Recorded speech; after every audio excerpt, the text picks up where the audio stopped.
His expression turned ugly. A Bearguard Knight of the Shumpaters, his subconscious occupied. The words coming from his mouth were actually in Norlandic, a language he hadn't used in a long time. Flozin was puzzled. They look similar, but how can you be sure? Many knight troops use bears as their trademark.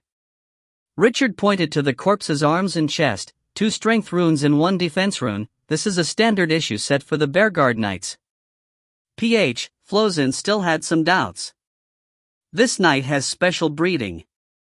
He has the blood of giants, barbarians, and direbears in him. This breeding can only be found in Shumpater warriors. I'm sure this is a Bearguard Knight. Looking at the knight's corpse on the floor, a shadow flashed past Flosan's face. Rune Knights differed based on the rune sets they used, but the threshold to form a Rune Knight was very high. This made many noble houses vie for the creation of Rune Knight-like knights, those that had 3 or 4 runes. Although these groups couldn't match up to true Rune Knights at all, the lower threshold meant far more of them could be made. This allowed a family to quickly raise its powers, using elementary or grade 2 runes alone. And thus, many powerful families had accumulated forces that were unique to them, the Bearguard Knights of the Shumpaters being one of these. The strength of the Shumpaters did not lie in their runes, instead in the careful breeding of their Bearguard Knights. The knights were gifted with immense strength and endurance, benefiting greatly from the runes they were given. Alongside their specially bred magic horses, the Bearguard Knights were known for unparalleled strength in their charges. As a Saint Runemaster in the making, Richard naturally had a deep understanding of the existing rune combinations, even this simple yet unique combination used by the Bearguard Knights.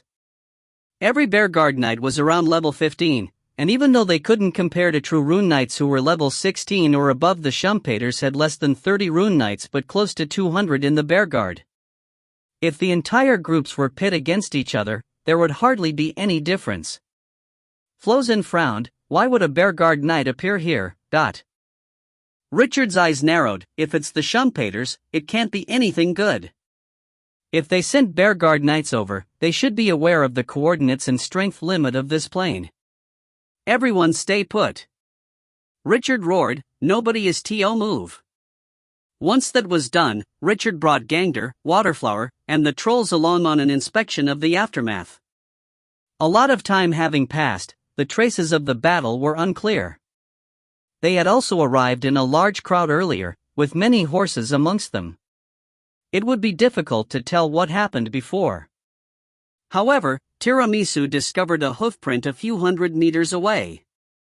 Judging from the positions of the corpses and broken carriages, this seemed to be where the knights had attacked from. Richard went around the location once, calculating that there were roughly 70 Bearguard Knights. Furthermore, at the front of the formation were several claw marks, looking like the print of a large beast that was about 10 meters long. Do you know who did this?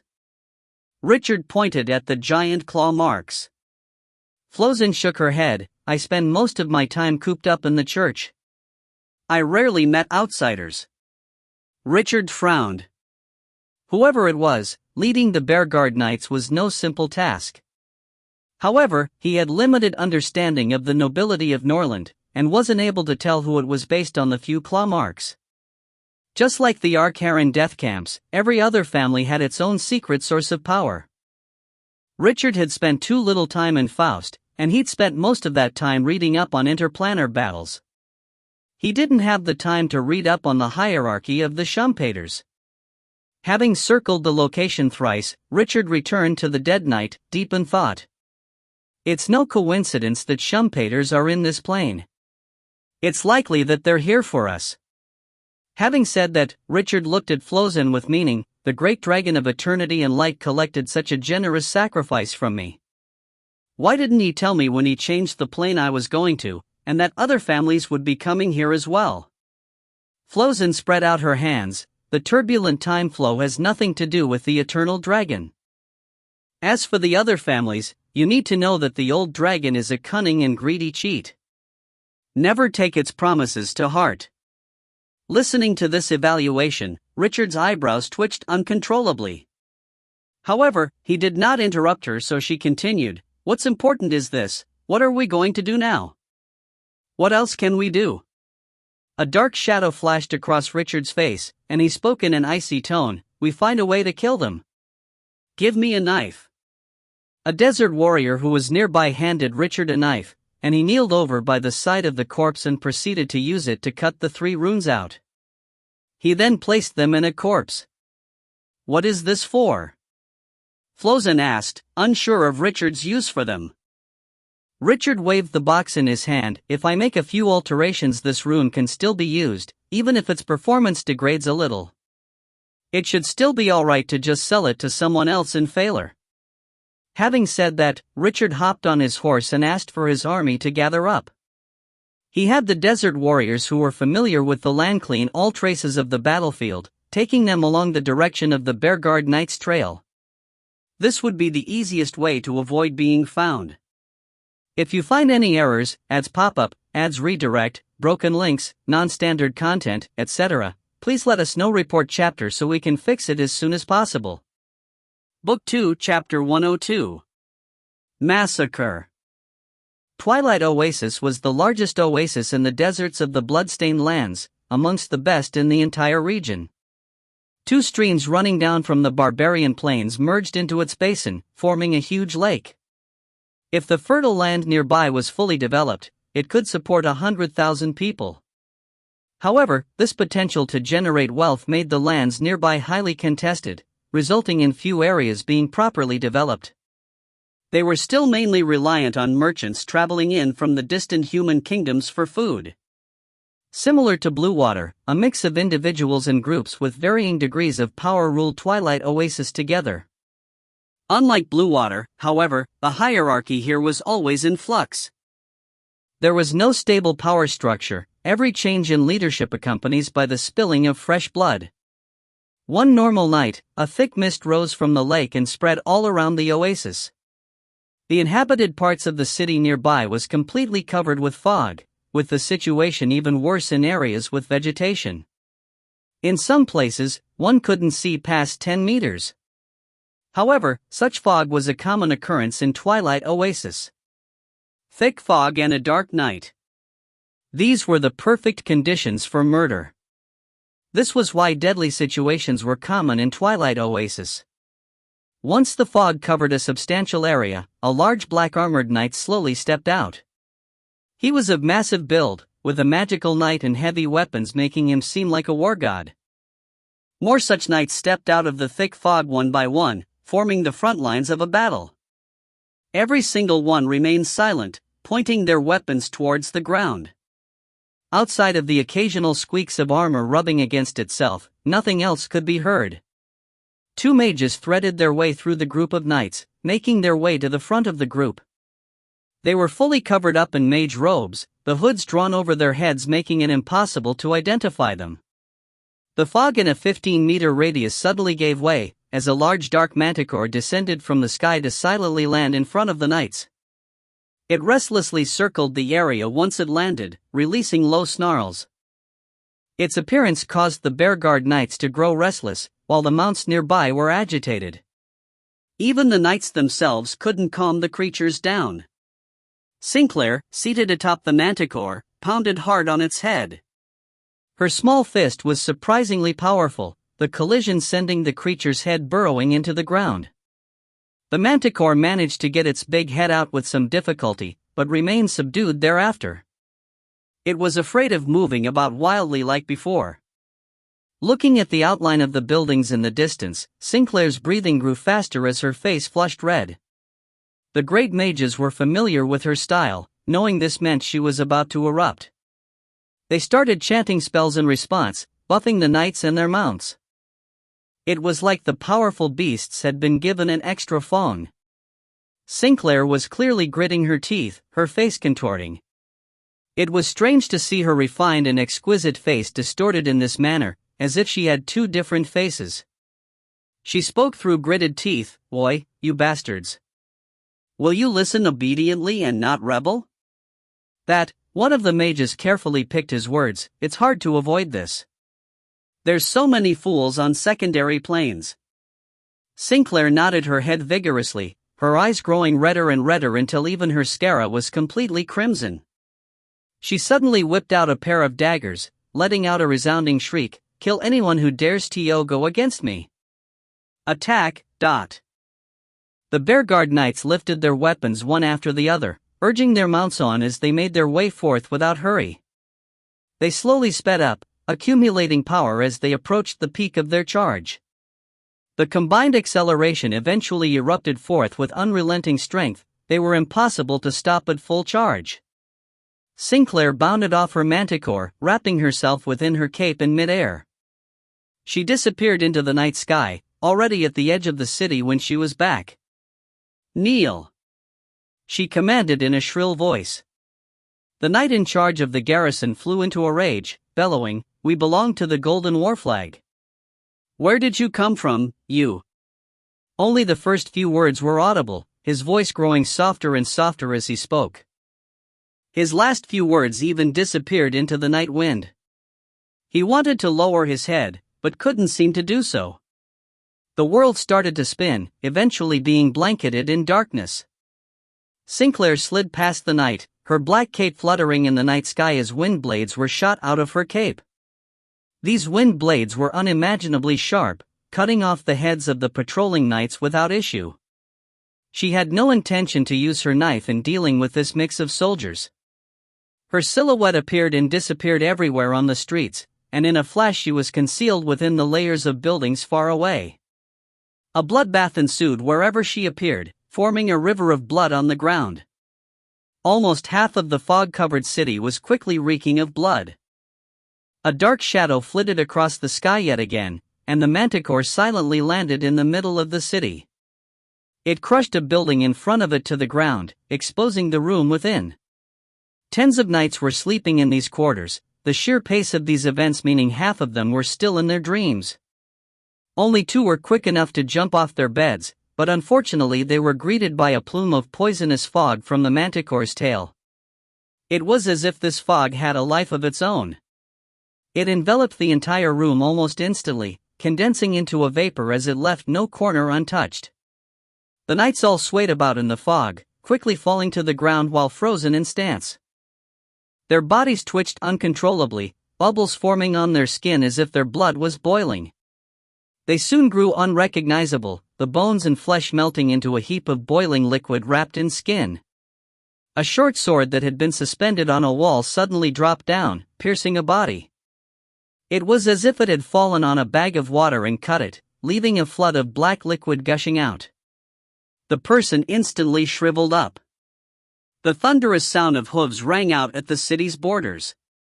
The Bearguard Knights had rushed in at that exact moment, promptly setting about a widespread massacre. Everywhere the knights went was filled with fresh blood and broken limbs. The buildings in the oasis were no match for the massive weapons of the knights, almost seeming like they were made of paper. The violent black knights razed everything to the ground, burying anyone within alive. 2 powerful saints normally kept watch over Twilight Oasis, but only one was present in the city tonight. Sensing danger, he woke up from his slumber and was about to alert the necessary people, but he was unable to escape his own fate. As he was gazing out his bedroom window into the city and trying to make sense of the sight before him, his odor was like a lighthouse in the dark that attracted Sinclair to the scene.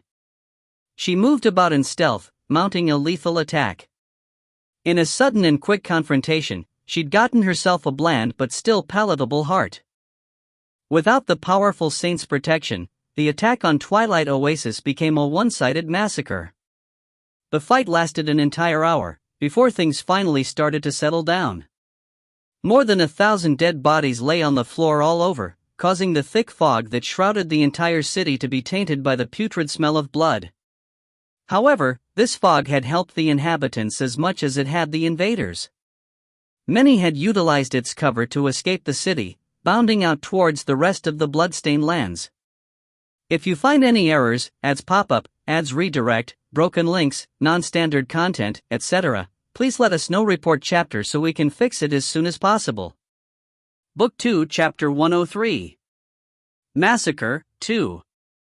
Twilight Oasis had nearly 10,000 residents, and the Bearguard Knights were exhausted by the time the entirety of the resistance was cut down. The Manticore roared out from the city center, a call to gather all of Sinclair's troops. The knights all abandoned any dead or dying prey, making their way towards the location. At the same time, a mage's voice amplified by magic spread throughout the entire city. Everyone, put down your weapons. Anyone found bearing arms will be killed on the spot. However, the mage's words were of no use. Those who would not submit were already dead or escaped. The Bear Guard knights dispersed once more, going from house to house to chase everyone and have the entire city gather at the square. Everyone who saw the huge manticore shivered uncontrollably. This creature was thrice as large as a thunder lizard, the largest beast of the bloodstained lands. One of the ladies started screaming uncontrollably, and was immediately pulled out of the group and executed right away. Sinclair stood on the manticore's head, smirking innocently without a trace of guilt on her face. Her lips were a dazzling dark red, the same crimson as blood. She swept her gaze across the entire square, causing everyone to shiver in fear. They felt as though she was staring directly at them. My name is Sinclair, and from this day onwards I shall be your master. Your life and death will rest solely in my hands. I love peace, obedience, and pretty things. Please me and you may live. Dare to resist even the slightest. She waved her hand lazily, and an ordinary-looking middle-aged man flew out of the crowd. Her silhouette flashed away from the top of the manticore, suddenly appearing behind the man. A quick glimmer of her knife later, she was back on the manticore's head. Thick, viscous blood now stained her daggers, one of which was longer than the other. They seemed to have life of their own, the blood rolling at the edge of the blade. Not a single drop dripped down even after a long time. And this will be the result. She glanced at her hands, and a quick jerk later the fresh blood flew out to leave pitch-black blades. She shot a look of disgust at the middle-aged man, speaking icily, just a piece of level 13 trash, and you dare play tricks on me? The middle-aged man fell to the floor, unable to get up for a while. It took him a lot of difficulty to prop up his upper body, pointing a shaking finger at Sinclair, but no matter how much he tried not a single syllable left his mouth. A red line suddenly appeared on his face, his body falling apart into 4 pieces even as blood and organs fell to the floor. Some people had still been stirred up till them, but faced with the prospect of death they covered their mouths to muffle their weeping. Sinclair's gaze passed over the few of them, but she didn't take any further action. Only the 2 mages knew that this was not mercy, just laziness. It was now time for her to enjoy and entertain herself. You. And you, get out here. Sinclair pointed 20 people out one by one, and her targets wasted no time in coming out to form a line. All of them were shivering with fear. Everyone selected was young and good-looking, with an equal number of men and women. Seeing the small number, the mages knew that Sinclair had grown tired of the slaughter. Even though she wanted to indulge herself now, she would not go overboard. She randomly pointed at a grand, tall building in the area, having the Bear Guard knights take a few people over to clean the hall. She then shouted at the people she had selected, "Strip!" The youths hesitated for a brief moment. Although none of them dared to disobey Sinclair, it was still hard for them to strip naked in front of an entire city's worth of people. In that mere moment of hesitation, one of the mages shot out an arcane missile from his fingertips, directly striking a young lady who was standing completely still and knocking her out of the formation. The Bear Guard knights by the side twirled their giant hammers, starting to smash the young lady to a pulp. It was like a fruit was being squashed, leaving blood and flesh flying onto the youths in the line. This instantly caused them to start screaming. "Shut up!" The mage's words silenced a majority of the men and women, but 2 of the young ladies couldn't stop themselves. As such, they were dragged out of the line as well, their throats slit. Our mistress has no patience, and she doesn't like noise. All you have to do is clearly listen to every command, and do exactly as you are told. Now, strip. If you still don't, we'll choose a new batch. The mage's voice was as cold as the northern wind. If a new batch were chosen, the rest of this batch would share the same fate as the 3 young ladies. The square immediately fell silent. There was no more resistance, no protests, and no attempts to escape. Sinclair then chose 3 more young ladies to make up for the shortfall, and this time the youths stripped as fast as they could. They then awaited their fate, trembling all the while. The hall had been cleared by this time. Sinclair chased all her naked toys inside, starting to laugh maliciously. She took off all her clothes as well, leaving what little black armor she had on the streets as she sashayed into the big hall. She looked around her surroundings before pointing her finger at a handsome young man. "You. Come here and show me all your skills. Make sure I enjoy it. Don't play any tricks, do it now." The young man's mind suddenly blanked out at her chiding, and in his state of extreme panic his manhood naturally withered. Sinclair was immediately enraged. She shot her hand into his chest, crushing his heart in a single go. His body flew out with a wave of her hand, landing at the center of the city square. Her sharp roar could be heard from the door. "Useless piece of trash." She then grabbed a weak young lady, ruthlessly giving her 2 slaps on the ear that made her bleed from her mouth and nose. She then threw her on the floor and got on top of her. A trembling youth then walked up at her instruction, pressing himself into her from behind.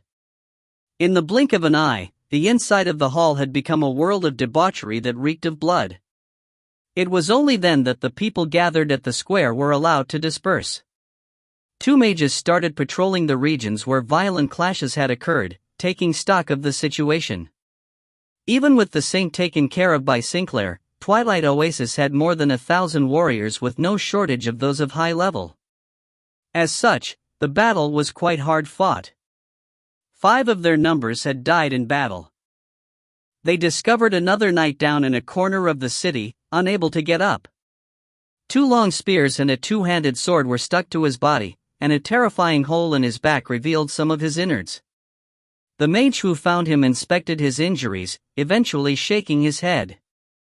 Thus, another Bearguard knight came over and used a dagger to slit the wounded knight's throat, ending his misery. Now, only 64 Bearguard knights remained. The mage sighed. The cruelest part when one was establishing a foothold in a foreign plane was at the start. Without the proper channels of communication and a priest's magic, each meter of land could only be acquired through a sacrifice of lives and gold. If they were still in Norland, the knight's life could have been saved. However, all they could do in this plane was watch him die. A priest would rather die than heal a follower of another religion, much less a planar intruder. Every true god promised this to their followers: if one died at the hands of an intruder, they would earn the right to enter the god's divine kingdom. Their soul would be granted eternal life, regardless of past sins and faith. What these worshippers didn't realize was that death at Sinclair's hands would not free their souls. No, they only became food for her manticore. If you find any errors, ads pop up, ads redirect, broken links, non-standard content, etc., please let us know. Report chapter so we can fix it as soon as possible. Book 2, Chapter 104. Search. It took 2 days and 2 nights for Sinclair to finally come out of that hall that reeked of blood and other liquids, finally done with her revelry. Black flames lit up all over her body, burning away all the filth covering it. This was soul fire, containing far greater power than one could imagine. And judging by the number of dead bodies lying back in the hall, it was needless to say what fueled these flames. Soul fire was normally colorless, but with how tainted Sinclair was, these flames were in depthless black. As Sinclair was putting on her clothes and wearing her armor once more, the 2 mages who had completed their tasks stood at the side. They did not avoid the sight of her seductive body, but they kept their behavior in check and didn't gaze at her with intent either. One of them opened up a map. We obtained many maps from this raid. I've already marked out important places in the bloodstained lands, please have a look. Sinclair grunted in agreement. She scanned the map, pointing out a spot that was marked as an oasis. It looks like there are a lot of people here, let's head there next. How many fighters can we assemble?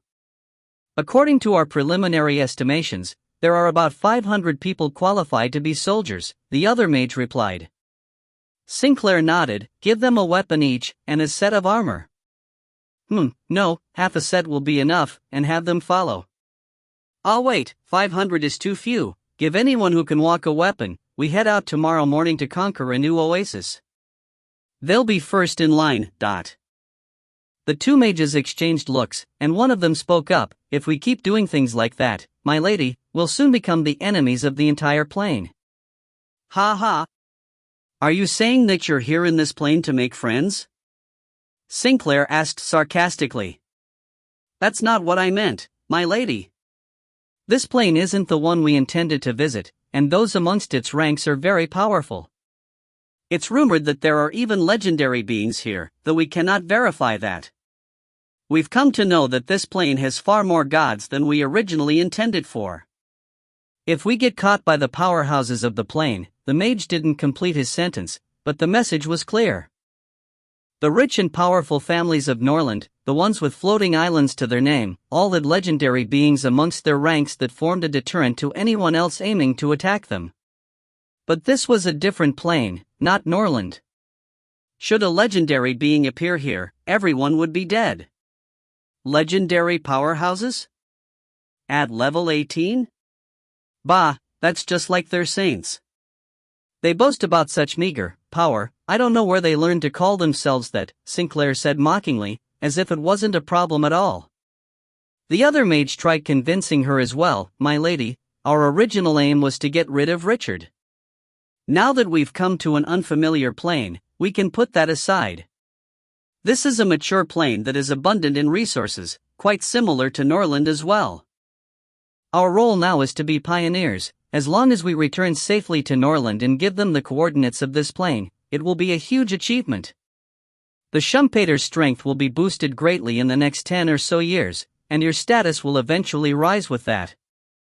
It isn't our business to get rid of the powerhouses of this plane. We should let the family's rune knights take care of that.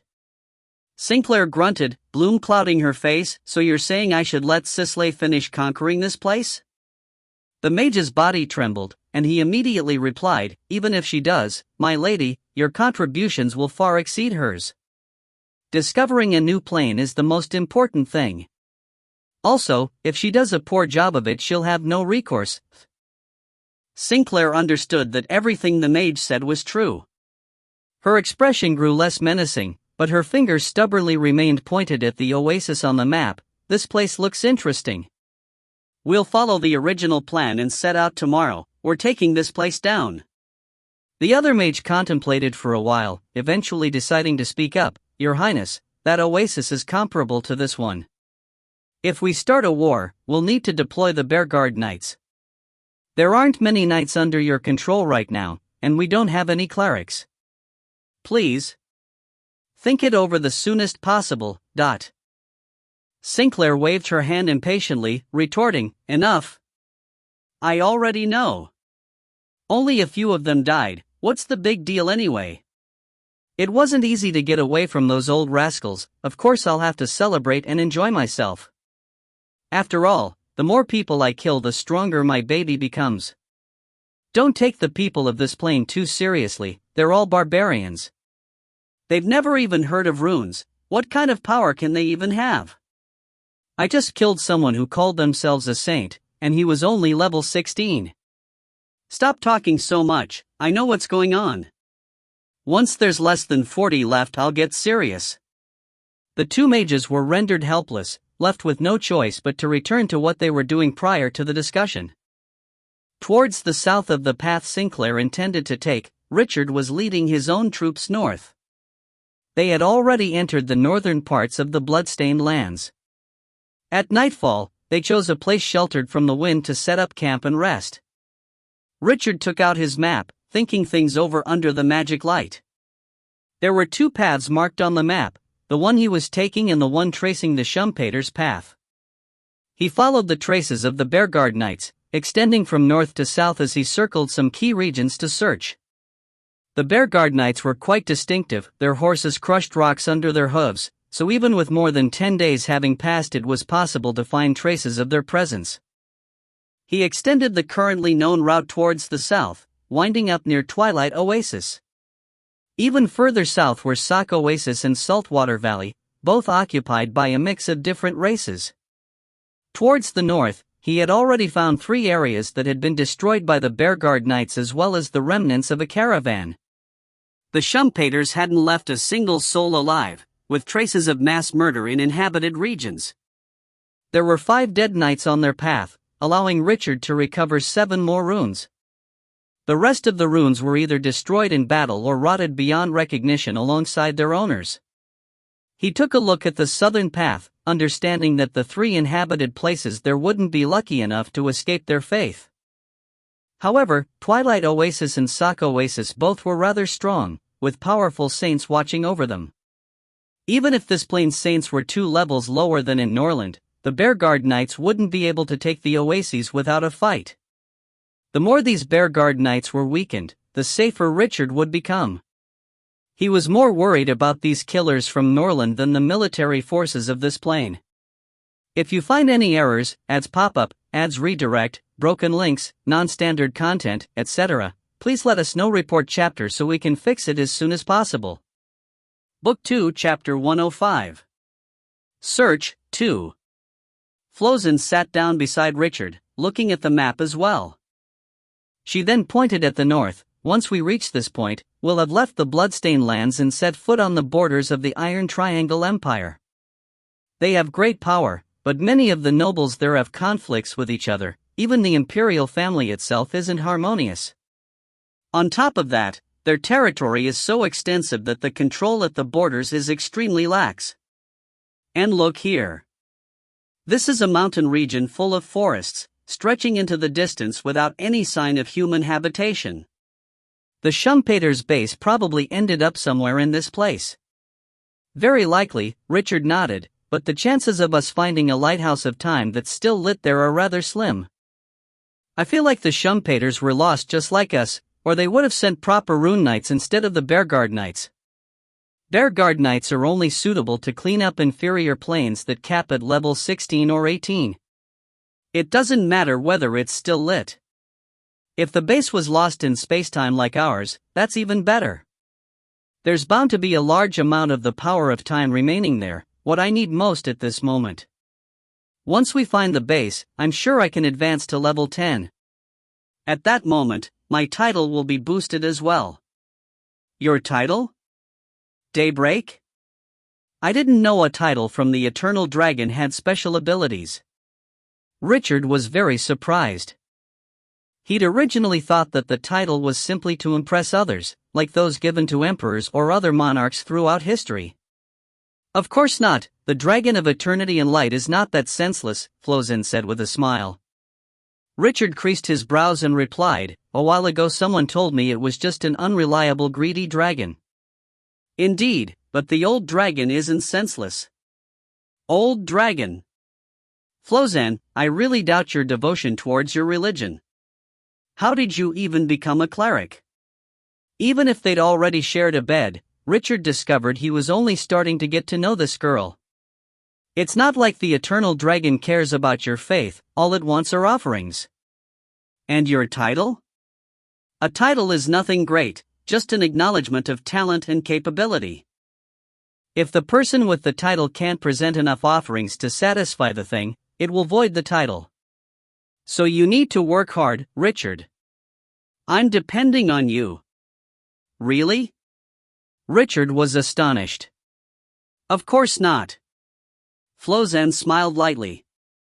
Flozen. Richard growled in frustration. Intentionally or not, she was leading him on, and the only way to vent his frustration was to pin this young lady down. She took every single opportunity to frustrate him. After an intense battle, Richard lay down on the blanket as his gasps slowed down to regular breathing once more. On the other hand, Flozen curled up in his arms like a feline. He wasn't just venting his frustration, he'd accumulated a lot of fatigue and stress over the past several days.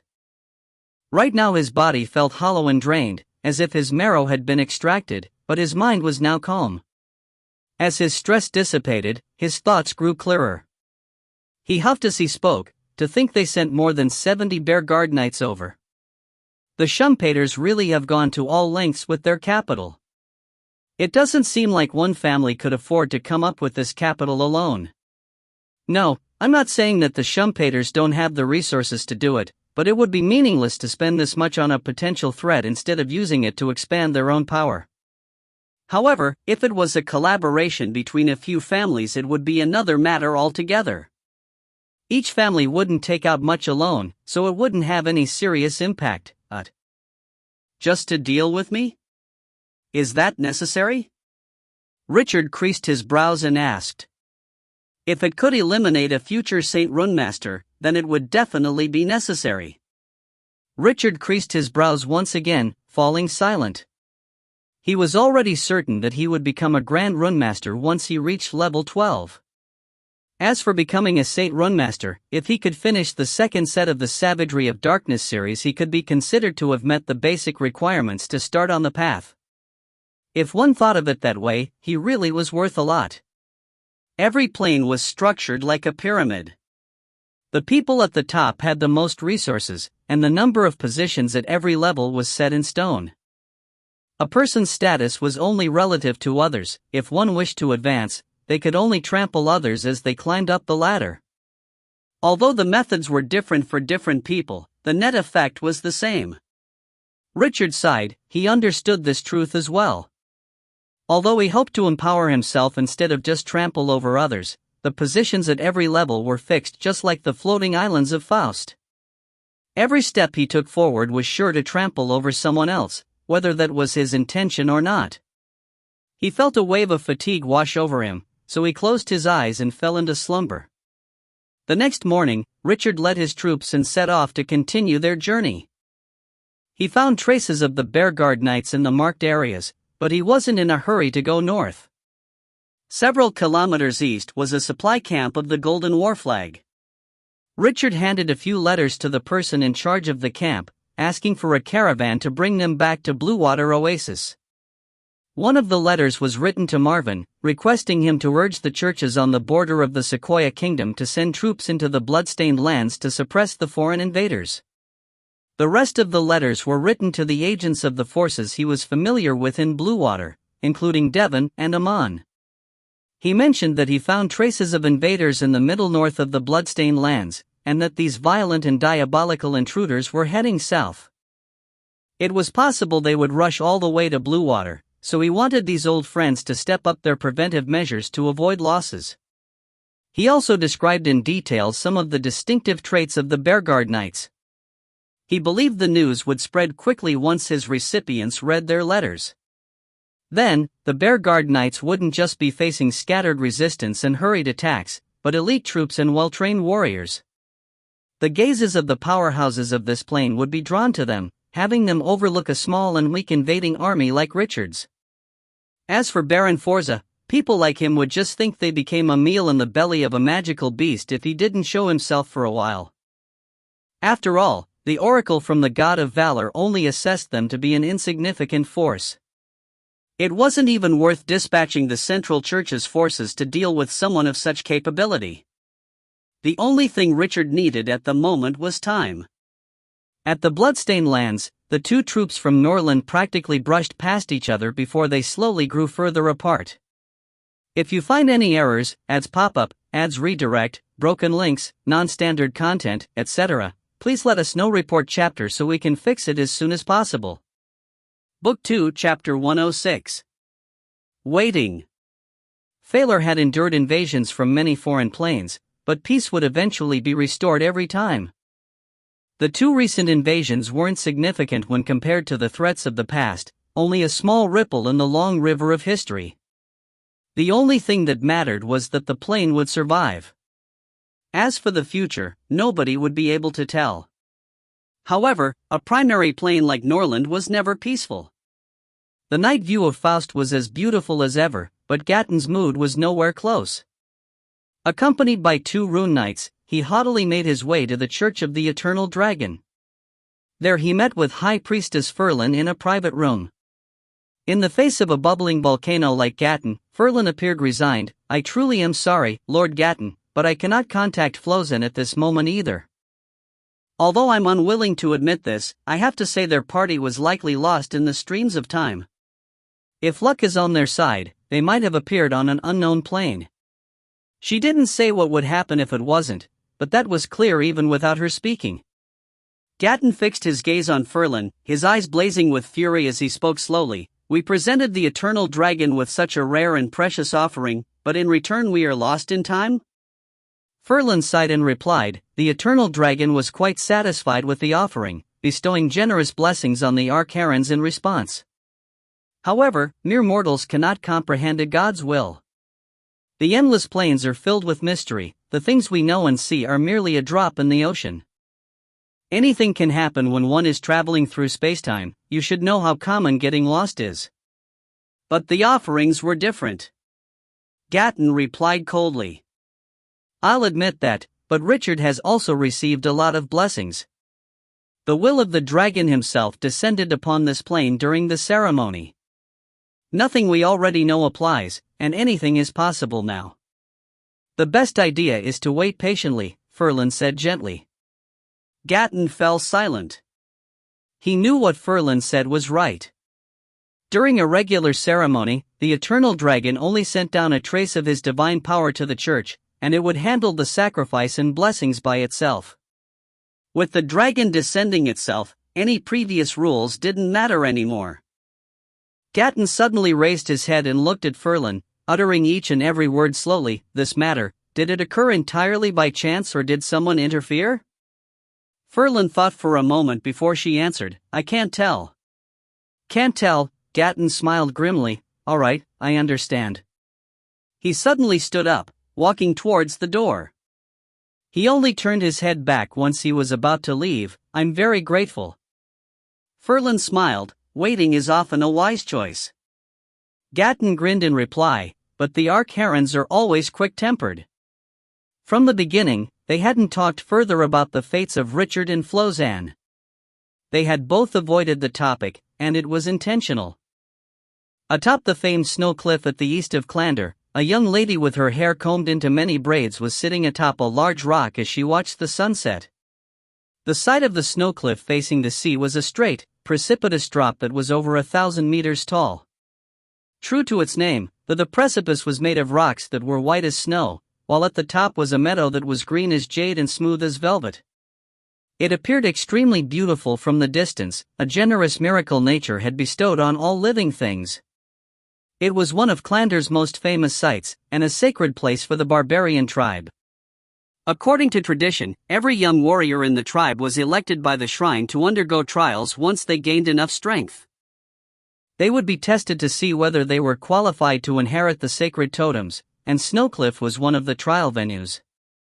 The young warriors who wished to prove their courage had to leap into the sea, and climb back up to the top once more. If they completed this process, they would be acknowledged as a successor of the sacred totems. Every warrior who even had the chance to participate at this trial would consider it the greatest glory of their lives. Yet, the trial was extremely dangerous. The impact of a fall into the sea from so high would leave even the sturdy barbarians extremely frail, and the waters below had reefs everywhere. Those undergoing the trial had to pick the point where they dropped carefully from the 100-kilometer length of the cliff. Once they fell, most didn't have the ability to climb back up anymore. However, these fearless warriors would not give up. They did their utmost to climb back up, using every bit of their strength before they fell back down once more. Before they fell, these warriors would nail the ivory they wore onto the cliff as a testament to their courage. The higher a warrior climbed, the more valued he was by the tribe. In turn, this also meant he had a higher chance of inheriting the sacred totems. As for the few who had successfully climbed back up to the top of the cliff, they had eventually becoming outstanding characters whose names resounded throughout history. The young lady quietly gazed into the distance. It seemed like her beauty blended into the scenery in front of her, the lines of pale totems on her cheeks adding a unique grace to her beauty.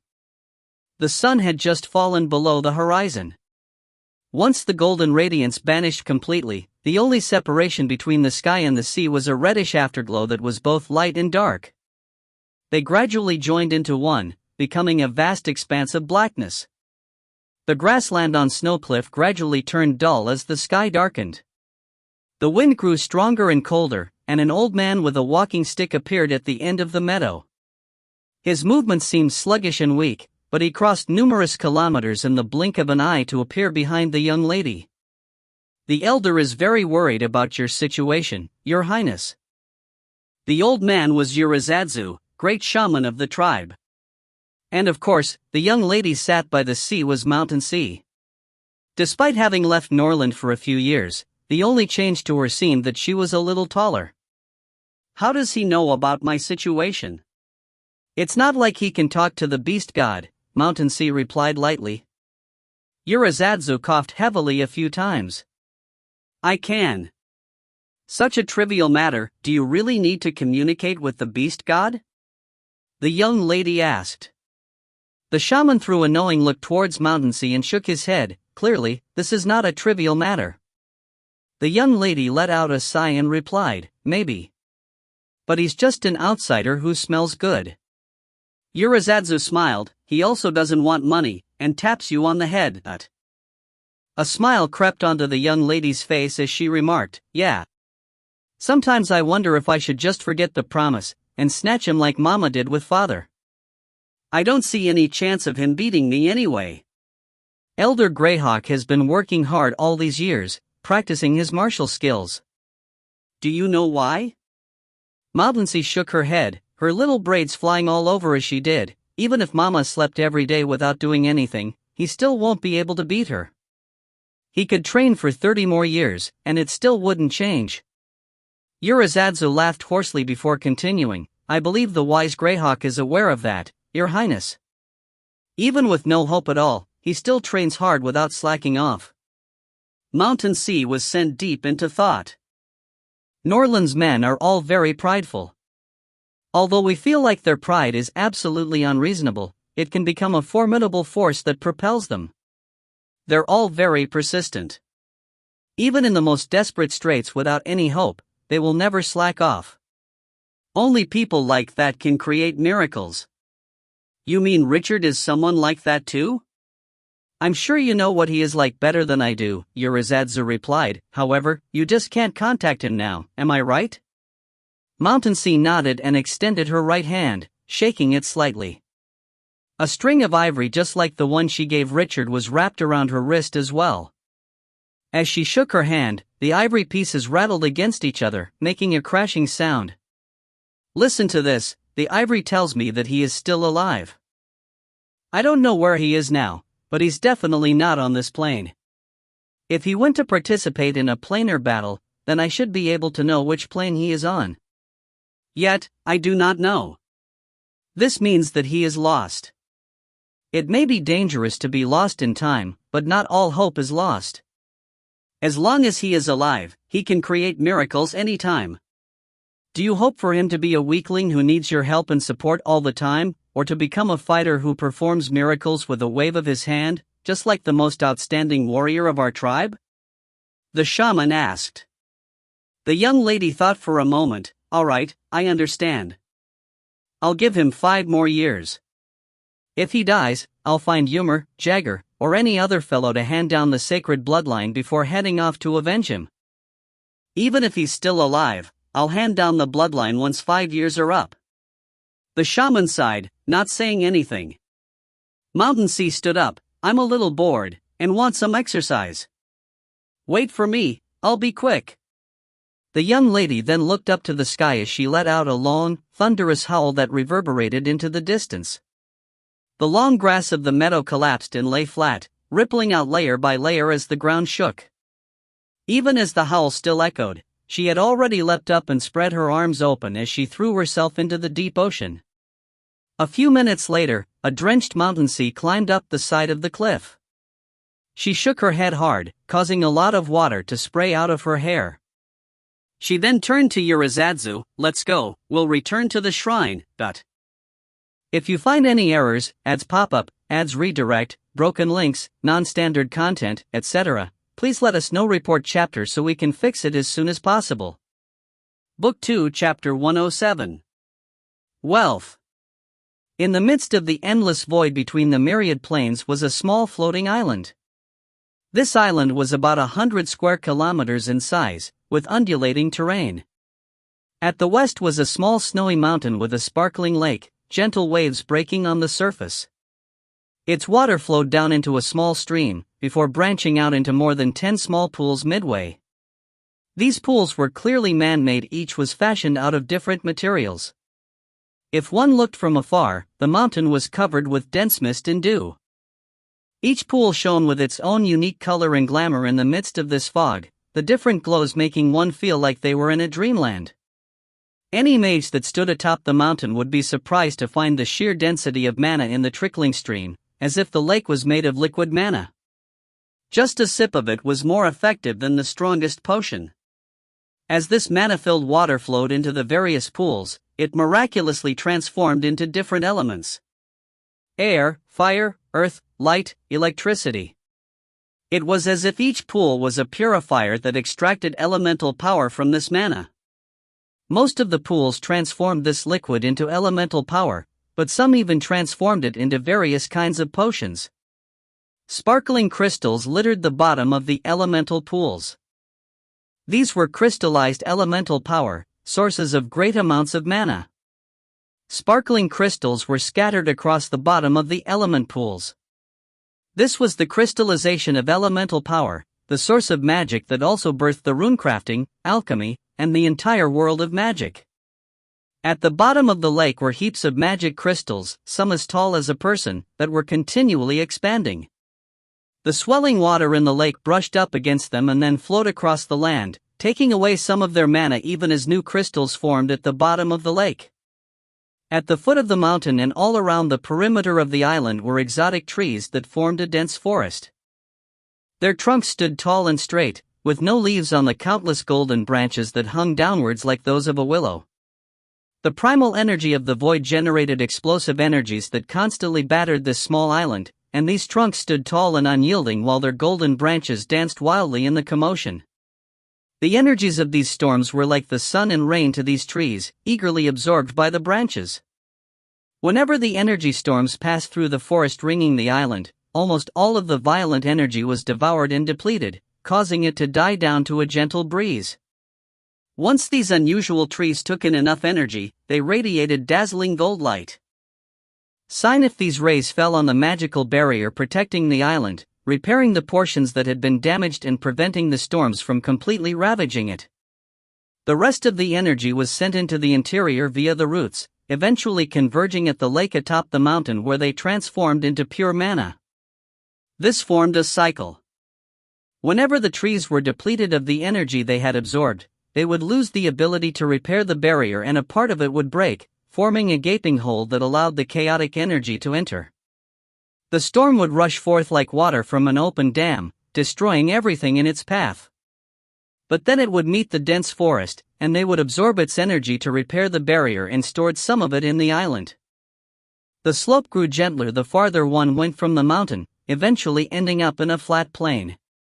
Lakes and streams were everywhere, nourishing the grass and flowers that were everywhere. East of the plain was a rather magnificent tower, its 7 stories making for a total height of 50 meters. The entire structure was made of blue magic crystals, the rarest and most precious material used in building magical structures. There were actually 4 materials that were better for such construction, but legend had it that only gods could afford to build palaces out of them. A secondary building attached to the tower transformed the entire place into a palace. A stream of enchanted puppets constantly entered and exited the palace, occupied with their own tasks. If one looked up at the sky, they would only see an endless black void. Splendid beams of light occasionally flitted across the sky, only experienced mages knew the terrifying destructive powers of those rays. They came from the random explosions of energy storms, always magnificent to look at with their myriad colors. Even an expansive mountain range would burst into a million colors and disappear into the void if this beam struck it. A powerful will suddenly descended upon this island floating in this void, infusing it with vitality. The branches of the strange trees danced in the chaotic power of the energy storms, and the exquisite flowers in the fields of grass started to blossom and bear fruit. The speed of the enchanted puppets increased greatly as well. A huge teleportation gate was activated at the field in front of the palace, countless magical symbols interweaving in the void. Sharon took big strides as she walked out of the portal, casually waving her hands to toss a few magic balls to the ground. The balls exploded upon hitting the ground, revealing a number of elves. Silvermoon elves, high elves, dark elves, sun elves. It seemed like every elven species was represented in the tens of elves present here. The elves were of all races, and be they male or female, they were all beautiful. In an elven tribe, each would be an outstanding individual. Mana poured out from under Sharon's feet, and she floated up 3 meters to tower over everyone else, even the puppets. She waved her hands with vigor, her gown gently falling back to reveal a slender white arm. You guys, go there. You lot, move all the boxes in room 3110 to the east side. You, and you, go activate the cages in a few of the bigger rooms. How many? You decide. If there's too many or too few, you'll get it from me.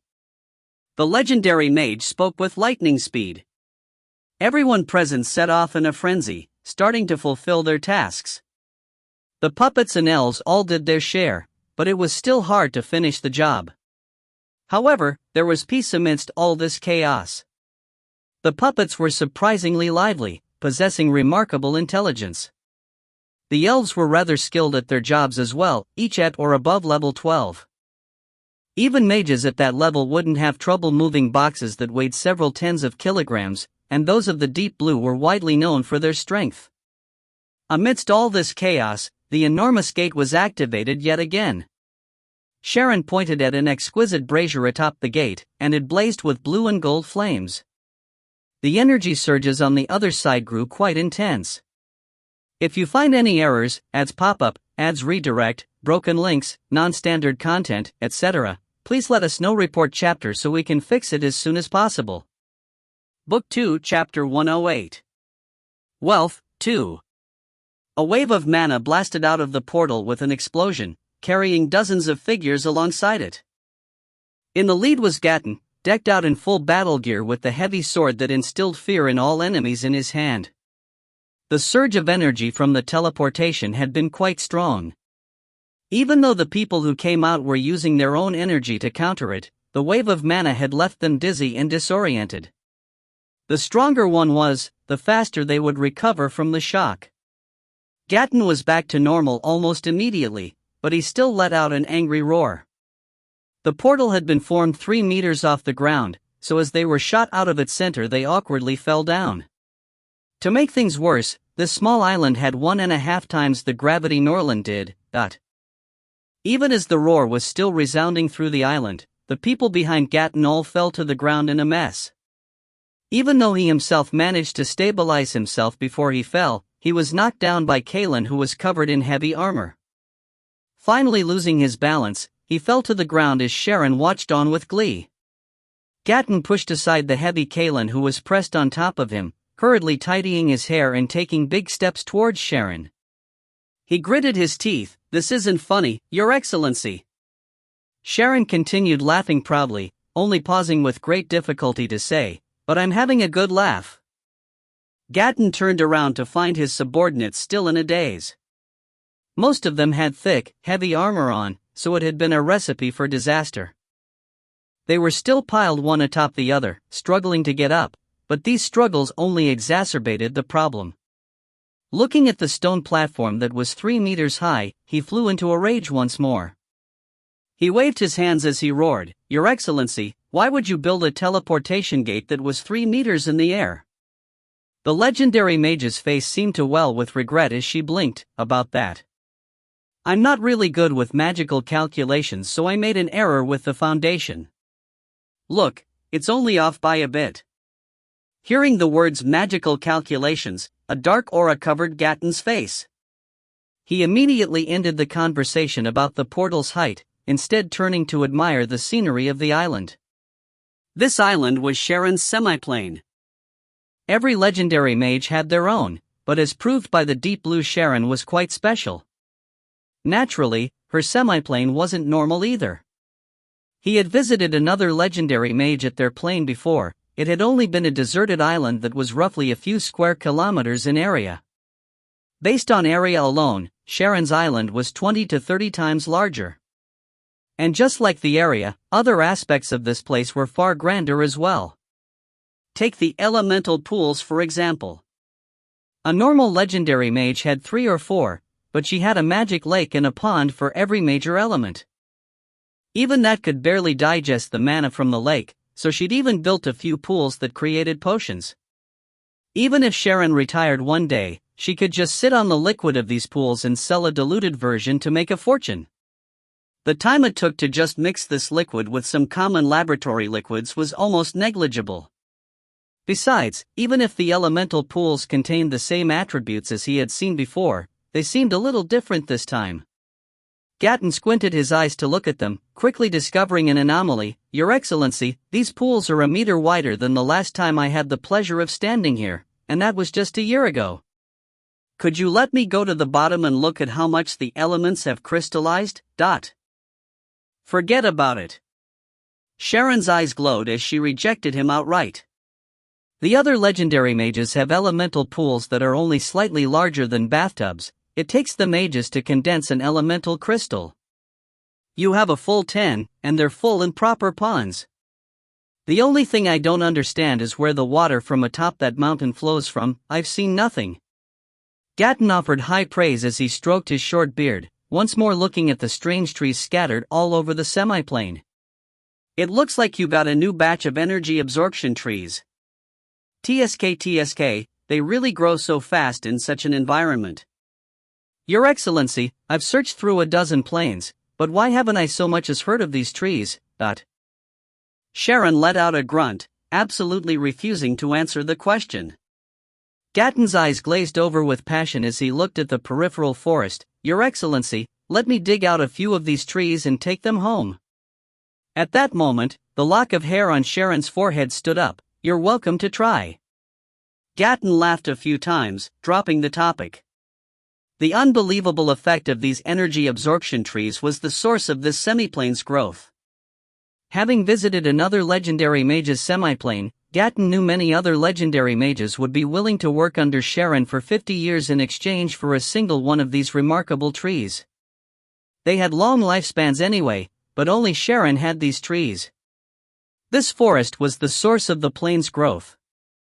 As long as these trees were around, Sharon would have unlimited access to magical supplies. He knew well how valuable they were, so Gatton was only using them as a way to agitate Sharon. He was still unsatisfied, his gaze lingering over every blade of grass, every piece of wood, and every inch of land in the semiplane as he inspected everything thoroughly. A close, unrestrained inspection of Sharon's semiplane did wonders for the growth of his own abilities. This place followed special laws of her own making, and even if her path to power could not be replicated, it was a valuable experience for all who were still seeking the door to the legendary realm. Even if one had already crossed through, her experience would still be extremely valuable. As his eyes fell on a steep cliff on the snowy mountain, he was suddenly startled. He recalled that the place had been much shorter the last time he was here. In fact, it had grown by tens of meters. It was protruding out, its top even broader than the mountain summit. One could already see the vague beginnings of a pillar being formed, with many caves at the top. Gatton was a powerful figure who had traveled through many planes. He realized the protrusion was abrupt at a glance, and upon closer inspection the structure looked familiar even if it was a few times smaller. A shocking thought floated up in the back of his mind, and when he looked at it again his gaze was completely different. "Your Excellency," Gatton slowly spat out a breath, speaking as slowly as an old man who was about to bite the dust, "are you planning to build a dragon kingdom here? If you find any errors, ads pop up, ads redirect, broken links, non-standard content, etc., please let us know. Report chapter so we can fix it as soon as possible." Book 2, Chapter 109. Chapter 109. Wealth, 3. Sharon's exquisite little face immediately filled up with a dazzling glow, as if she was a little girl talking about her favorite toy. "Why not? I looted those wretched things blind. They used to run away before they even saw me, letting me go and gather their treasures without having to fight, but now they're acting strange. An old fellow is leading the way, and now they don't escape. They don't even gather treasures. Every time I go visit them, all I see is a completely barren nest, and a dragon giving me a helplessly weak gaze. At that point, the mage's expression grew vicious. Can you imagine a dragon looking at you like it's a weakling? Did they really think I wouldn't slaughter them? She said through gritted teeth. You didn't just kill them all? Gatton inquired, baffled. No. Not even one. Sharon ground her teeth. I already robbed that old guy 13 times, and he knows me very well. That's why it told the others that I wouldn't kill them as long as they didn't resist. At most, I'd just beat them up. I already have enough dragon materials on hand, and I basically can't use them all. There's no need for me to replenish my stock right now. That sly old bastard. So you're creating a were? Gatton went deep into thought. He rubbed hard at his short beard, completely unaware that he was using too much strength and pulling out quite a few hairs. Sharon's voice rose an entire octave. Yes. Since those lazy things aren't planning to go find treasure, they should at least work and fight for me. I don't think there are any dragons that should just eat and sleep all day. Once my were is done, I'll stuff them all inside and let those lazy bones know that there's a greater legendary being in this world, and she's the boss. Gatton squinted until his eyes narrowed into slits, speaking slowly. Do you mean you'll be able to summon the dragons in your were for battle? What? Sharon seemed completely oblivious to Gatton's probing, elated to show off her new toy, of course. Once the were is done, I'll be able to summon a fair number of them in one go. My enemies definitely won't expect real dragons in the middle of all the magic ones. Even as they're dying, they'll just wonder why my summons could fight for so long on the battlefield. Hee, ha ha ha. The corner of Gatton's eyes twitched, and he stated calmly, Your Highness, this summon were spell. It should be your greatest secret. That's fine. It isn't a problem for you to know, or for anyone else. I'll have so many dragons, and I'll be so powerful anyway. What's the point in hiding my strength? Sharon's eyes were bright as morning stars. Gatton could only laugh wryly in response. So what if her enemies weren't surprised by her techniques? Even if the dragons were expected, there would be so many of them. What was one to do in that situation? This was another famous saying of the legendary mage. When one could look down on the enemy's strategy, they could also disregard their tactics. Your Highness, Gatton was still unwilling to lose, trying to probe out any weaknesses. This were of yours will be very powerful, but it would cost a lot to buy. Before he could finish speaking, even Gatton himself realized he had nothing to contribute to that conversation. The immense cost was nothing to Sharon. With that forest of energy absorption trees, building a were was merely an issue of time, not cost. But maintaining the were would need so many resources. Dragons are huge eaters. He immediately changed tracks. That's true. Sharon actually agreed, nodding vehemently. She then used her little hand to viciously smack Gatton in the back, nearly beating the sturdy man to the ground. Don't worry, you'll be in charge of their food. Me? Why me? Gatton yelled. This wasn't the first time such a thing was happening. He'd gone to great lengths on numerous expeditions, nurturing a batch of courageous elites and powerful, bloodthirsty generals. He'd gained control of numerous planes in a short span of time, and was nearly done with an expedition into a secondary plane as well. This was truly an immortal feat to anyone in Norland.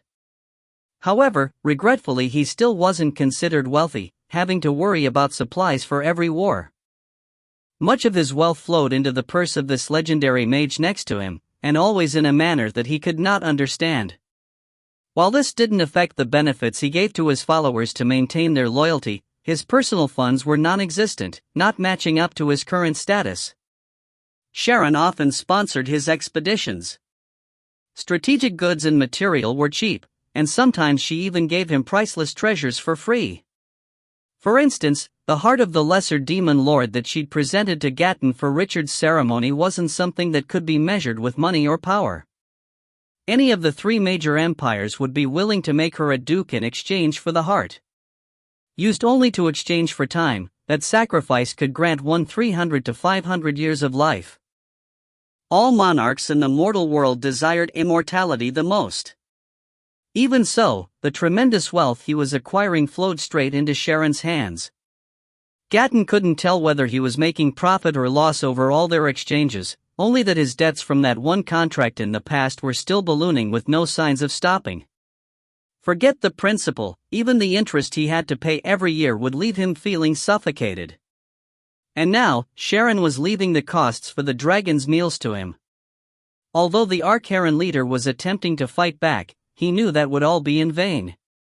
When it came down to it, the legendary mage never fought a battle she wasn't confident in. Sharon made some simple calculations, explaining to Gatton that he had a misunderstanding. In order to pay his interest for the year, he had to feed tens of dragons until they were full, and the quality of the food had to be high as well. Gatton's face had long since turned dark, but thankfully, none of his underlings could tell. The few dozen people finally steadied their minds. Once they got used to the high gravity, the dizziness went away. Most of them were fine, but Lena was not in a good state. The dragon mage was still sat on the ground, supporting her chest as she glared fiercely at her companions. The unlucky mage had been stuck at the bottom of them all, crushed under the large berserker ward in the steel-like cade. They all knew this was Sharon's semiplane, so they took a curious glance around them the moment they stood up. It was a rare opportunity to see such a place that was only mentioned in legends, especially since it belonged to Sharon. However, when they looked out, all they could see was a tall barrier that was nearly dozens of meters tall, with a pitch-black void on top where a few streaks of color occasionally streaked across. Some tried to cross the screen, but they were viciously sent flying back. This was Sharon's home turf, and her power was boosted greatly here. The screen was extremely powerful, and even those who had already crossed into the realm of legendaries would be sent flying back. What could one expect from Gatton's underlings? If you find any errors, ads pop up, ads redirect, broken links, non-standard content, etc., please let us know. Report chapter so we can fix it as soon as possible. Book 2, Chapter 110. Chapter 110. Persuasion. The legendary mage didn't want others to visit her semiplane. Be it the weir, the magic lake, the elemental pools, or the energy-absorbing trees, they were all things that would cause a sensation on the mainland. Gatton was just an exception, and Sharon wasn't worried about him because he was due on his debts. In the foreseeable future at least, it would be impossible for him to pay them off, meaning his future was tightly under her control. Gatton would never have the thought of cheating her. He was an Archaran, and every one of them was extremely proud, cherishing their honor. He would rather fight in a field of blood and fire night and day to earn a scanty profit than owe a debt. Of course, cheating a legendary mage, especially one like Sharon, was a dangerous thing to try. The half-built weir alone was enough proof that even huge dragons paid a price for such actions. And they didn't even owe her anything. Sharon cast a glance at the dozens of people who were stuck inside the barrier, frowning as she said unpleasantly, "Why are only 8 of your rune knights here? Where are the rest? And those at the back, are they grade 2 rune knights? Are they just here to make up for the shortfall?" Gatton shook his head. "The rest need to guard our island in Faust. The war there has yet to end. Certain abilities aren't suitable for the environment in hell, so it's useless for them to go. I brought 30 grade 2 rune knights. These are elites that have followed me for a long time. They're not very strong individually, but they have unimaginable prowess as a team. Even hundreds of devils led by a few greater devils will have to retreat in defeat. Combined, this 30-man troop isn't much worse than the other 8. Sharon spreaded her hands. "All right. I don't know how to fight in hell, I'm not as familiar with it as you are. I'll believe you this once. But I've never been to hell. Are you sure we have to kill enough devils for the archdevil to listen to us?" "Yes." Gatton spoke with certainty. "We Archarans have traces of demon blood in us. The strongest of our ancestors have all experienced battles in hell. The devils are the creatures we hate the most. The family records on the places are rich and accurate, I can guarantee that killing enough of their number will cause the archdevil to listen to what we say. If you kill enough, he might even believe everything you say." Sharon held her own chin as she thought out loud, "That sounds interesting. But we should also take note of." Her expression suddenly grew very dangerous. As her speech slowed down, "It doesn't matter. This time I'll make sure to leave a deep impression on the archdevil, so he'll consider every suggestion I make in the future. Alright, I'll start the teleportation gate. I spent a lot of money to get the coordinates of one of the hells from an old guy. Sigh, even though it isn't easy to find one already ready to invade Norland, the feeling of being extorted still makes me unhappy. I hope the rewards this time are sufficient to make up for the loss." There was a lot of emphasis on the word rewards. A moment later, the busy enchanted puppets and elven servants had built a new teleportation gate within that magic barrier. Waves of damp, corrosive air wafted through the portal the moment it formed, and the faint roars of a beast sounded out from the other side. Gatton lifted his two-handed sword with a groan, the blade lighting up with abyssal flames. He walked into the portal, the first of the lot to rush into hell. Behind him, his 8 knights entered battle formation as they entered the portal as well. A neat box formation of 30 rune knights followed after, each one comparable to level 18. They were a significant power no matter where they went, and unlike individuals they were an entire army. The legendary mage was the last to move, lifting her robes as she hopped through the portal. With that, the portal went quiet as though nothing had happened. The puppets and elven servants remained busy, continuing to carry out Sharon's previous orders. They rebuilt the screen of light that had surrounded the Arcarans, preparing boxes, chests, and even a flying ship that were all spoils of a previous battle. Naturally, the cages Sharon wanted were prepared as well. It only took a few minutes for the portal to open once more. This time, the regular rune knights came out first. Their armor and weapons were badly damaged, stained with blood everywhere. Some of their wounds were still emitting green smoke, corroded by devil blood. Of the 30 rune knights who'd gone in, only 21 had come out. One could see what a disaster the battle was. Soon after, Gatton's subordinates stepped out of the portal one after the other. They were all injured, but fortunately none were lost. However, Kaelin had to be dragged out by her twin. She was motionless, stuck between life and death with serious wounds all over. There were 3 deep cracks on her fort-like armor, constantly emitting smoke. The moment Osiris stepped out of the portal, he immediately began treating her. He constantly flipped through a divine book covered in black leather, casting spells that healed, cleansed, and blessed her. The cleansing spell was used repeatedly, but Kaelin only let out the occasional soft groan as she still couldn't move her body at all. It was obvious that the injury was barely being controlled, and it wouldn't get better like this. Gatton's roar sounded from behind the portal, after which an extremely strong aura passed through and permeated the semiplane. A strong pressure was exerted on everyone present, and suddenly the volume of green smoke arising from everyone's wounds rose. Both of Osiris' hands trembled, his spells almost being stopped. He clenched his teeth and tore up a scroll, following which a stronger blessing landed on Kaelin's body. That was the only reason the situation didn't grow worse. The energy-absorbing trees in the semiplane suddenly swayed rapidly, breaking down the frightening aura in an instant and absorbing it. Following that, an even more furious roar resounded from the portal, the sheer volume causing the island to shake. Gatton's roars were still sounding everywhere, but Sharon's voice soon interrupted him without being buried by the noise. "Why aren't you going back? What are you still waiting for?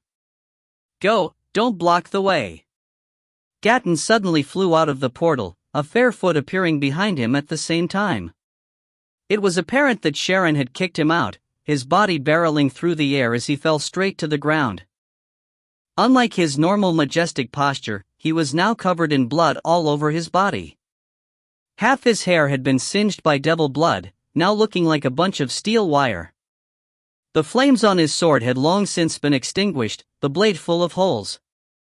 It was unknown just how many devils he had killed, but the man stood there with great vigor. For her part, Sharon showed no signs of following. Her foot pulled back from the portal as a crisp voice sounded out, "I'll deal with this guy." The portal shook violently. It was evident the collision of power between the two parties was so strong that its very stability was being threatened. The devil's roar was getting louder and angrier, but it was interrupted by the sound of a dragon. As more dragon roars joined the fray, the devil's own weakened rapidly as it disappeared into the distance. If you find any errors, ads pop up, ads redirect, broken links, non-standard content, etc., please let us know. Report chapter so we can fix it as soon as possible. Book 2, Chapter 111. Chapter 111. Persuasion, 2. When Sharon finally appeared, only half of her body moved out of the portal. Both her hands were still stuck on the other side, seemingly lugging a heavy object. It took a burst of force for her to pull it through, revealing a severed pitch-black arm that was more than 10 meters long and 3 meters thick. The arm fell to the blue crystal floor with a heavy thud the moment it came through, sinking deep into the ground. The exposed portion leaked thick, ink-black blood that created a corrosive mist the moment it landed. If it wasn't for the magical properties of the blue crystals making them resistant to corrosion, a deep hole would have been formed in the ground. Sharon finally jumped out of the portal, landing on the arm. She waved her own, and the blood seeping out of the devil's arm started floating up and converging into a spinning orb that steadily grew larger. Looking at the converging blood, the legendary mage sighed. She looked at Gatton, asking helplessly, "Do you want some of this?" Gatton's face turned gloomy as he shook his head, "I have no use for it." She immediately let out a sigh of relief, stowing the blood somewhere hidden as she spoke up, "Good, it isn't worth much anyway. TCH, that big fellow ran away and I only managed to get his arm, what a pity. It isn't enough to make up for the loss with the coordinates. It seems like you came back without much reward as well, little Gatton." Gatton let out a long breath. Being able to kill more than 1,000 devils is reward enough. Besides, this will make you credible with the Archdevil, and that will be a great way to teach the Shumpaters an unforgettable lesson. If they don't react quick enough, they may even be destroyed. A layer of frost covered Sharon's tiny face the moment the Shumpaters were brought up. "Humph, these guys have some nerve, messing with my little Richard. They think I can't deal with the big families of the Sacred Alliance directly, so they try these little tricks. I've been busy getting rich the past few years, spending little time in Norland. It seems like these fellows forgot the lesson I taught them all those years ago. I may be shy to act, but I can always force others to act on my behalf." "Wait, no way. I lost my little Richard, there's no way I'm letting them off that easy. I can't just rely on the devils alone. There's some people I'm, familiar with in the abyss. Little Gatton, the portal is right there, take your troops back. I have to make a trip to the abyss, I need to visit one of the old fellows there." The legendary mage grew angrier as she spoke, even brandishing her fist. She ignored the fatigue and injuries, immediately opening a portal and rushing through without pause. Watching the fire and lava shooting out of the portal, Gatton had a bewildered expression on his face. Sharon's reaction to Richard being lost in the streams of time was much worse than even his. He was the boy's father. In the depths of one of the hells was an iron palace that was a few hundred meters tall. It was black in color, coming from the spit of the many imps who were tasked with building it. The baptism of devil spit made the metal resistant to the corrosive atmosphere of hell, making it extremely valuable in other planes. Even a small piece of this metal could fetch a sky-high price in other planes. Something that could resist hell's corrosion was virtually indestructible almost everywhere else. Thousands of devil soldiers were gathered at the plaza in front of the palace. Their bodies were naturally strong, comparable to the armor mankind used in battle. They were all armed with different weapons. The hells were rich in various ores, and the craftsmanship of these weapons was not inferior to those made by dwarves. Even though these soldiers' weapons were not enriched with magic, the innate quality of the metal made them quite effective, also giving them many other attributes. There were all kinds of arms here: pikes, axes, jagged swords, javelins, even bows. The army was nearly 10,000 strong, the various branches divided meticulously. Just looking at the precision of their military formations would let one know this troop was a formidable opponent. Coordinating in a formation could greatly raise the power of even ordinary humans who had limited bodily strength, so what was one to say about the devils whose bodies were naturally much stronger? At that very moment, a dark fog was churning in the overcast sky, and an extremely large devil fell from up above. The lower half of his body resembled that of a large dragon, his upper half shaped like that of a human. The devil had a solemn expression. Ignoring the color of his skin and the fine sharp horns on his head, he would be considered cold and handsome from a human perspective. However, his body was currently littered with scars, some even a few meters long and a meter deep. These wounds refused to heal, abyssal flames continuously burning on the wounds. One of his 6 arms had also been ripped out at the root, its whereabouts unknown. The devil landed at the plaza, starting to make his way towards the palace. The entrance was tens of meters tall, but it seemed stuffy when he stood in front of it. He had to bow his head to walk through the doors. Right past the entrance was the main hall of the palace. The place was large, more than a kilometer wide and 100 meters tall. A throne lay at the end, with a row of strange devils standing at each side. A devil who himself was no more than 4 meters tall was sat on the throne, holding his lower jaw and seeming deep in thought. Based on size alone, the smallest of his subordinates was 3 to 4 times larger, but everyone remained silent without the guts to interrupt his train of thought. This was the ruler of this layer of hell, Archdevil Abaddon. The large devil who had lost an arm stood at the center of the hall, kneeling down on his 4 legs as he spoke up solemnly, "Forgive me, my lord, I am useless. We could not defeat the enemies, our troops suffered absolute defeat." The lower-ranking leaders in the palace were shocked. Cardus was a powerful general in Abaddon's army, in charge of one of the army's 2 most powerful legions. On top of that, his own battle capabilities put him in the top 3 of Abaddon's subordinates. There had been less than 50 invaders, and yet he had returned in abject defeat. His legion had been wiped out, and he had lost an arm. If the humans had gone all out and chased him, he may not even have been able to escape. Of course, if the invaders dared step foot into the palace, they would be courting death. Everyone here thought the same way. If you find any errors, ads pop up, ads redirect, broken links, non-standard content, etc., please let us know. Report chapter so we can fix it as soon as possible. Book 2, Chapter 112. Chapter 112. Persuasion, 3. The archdevil on the throne showed no emotion at all. He stared quietly at the general below with his obsidian eyes, speaking in a grating voice, "Those humans have already left. They weren't here just to massacre one of my armies. Did they leave a message?" Cardus pulled out a letter, written on high-quality magic paper that could resist the corrosive atmosphere of hell. The general pushed it forward with both hands, and a ball of black energy took over and brought the letter straight to the throne. These invaders were all strong, headed by a female mage. "The only reason she would let me bring this letter to you is if she had some suggestions for our attack on Norland, my lord," Cardus explained. The archdevil nodded in agreement. "She can kill of an entire legion, and cut off one of your arms. Her advice would certainly be worth heeding." "What was her name?" "Sharon, your highness."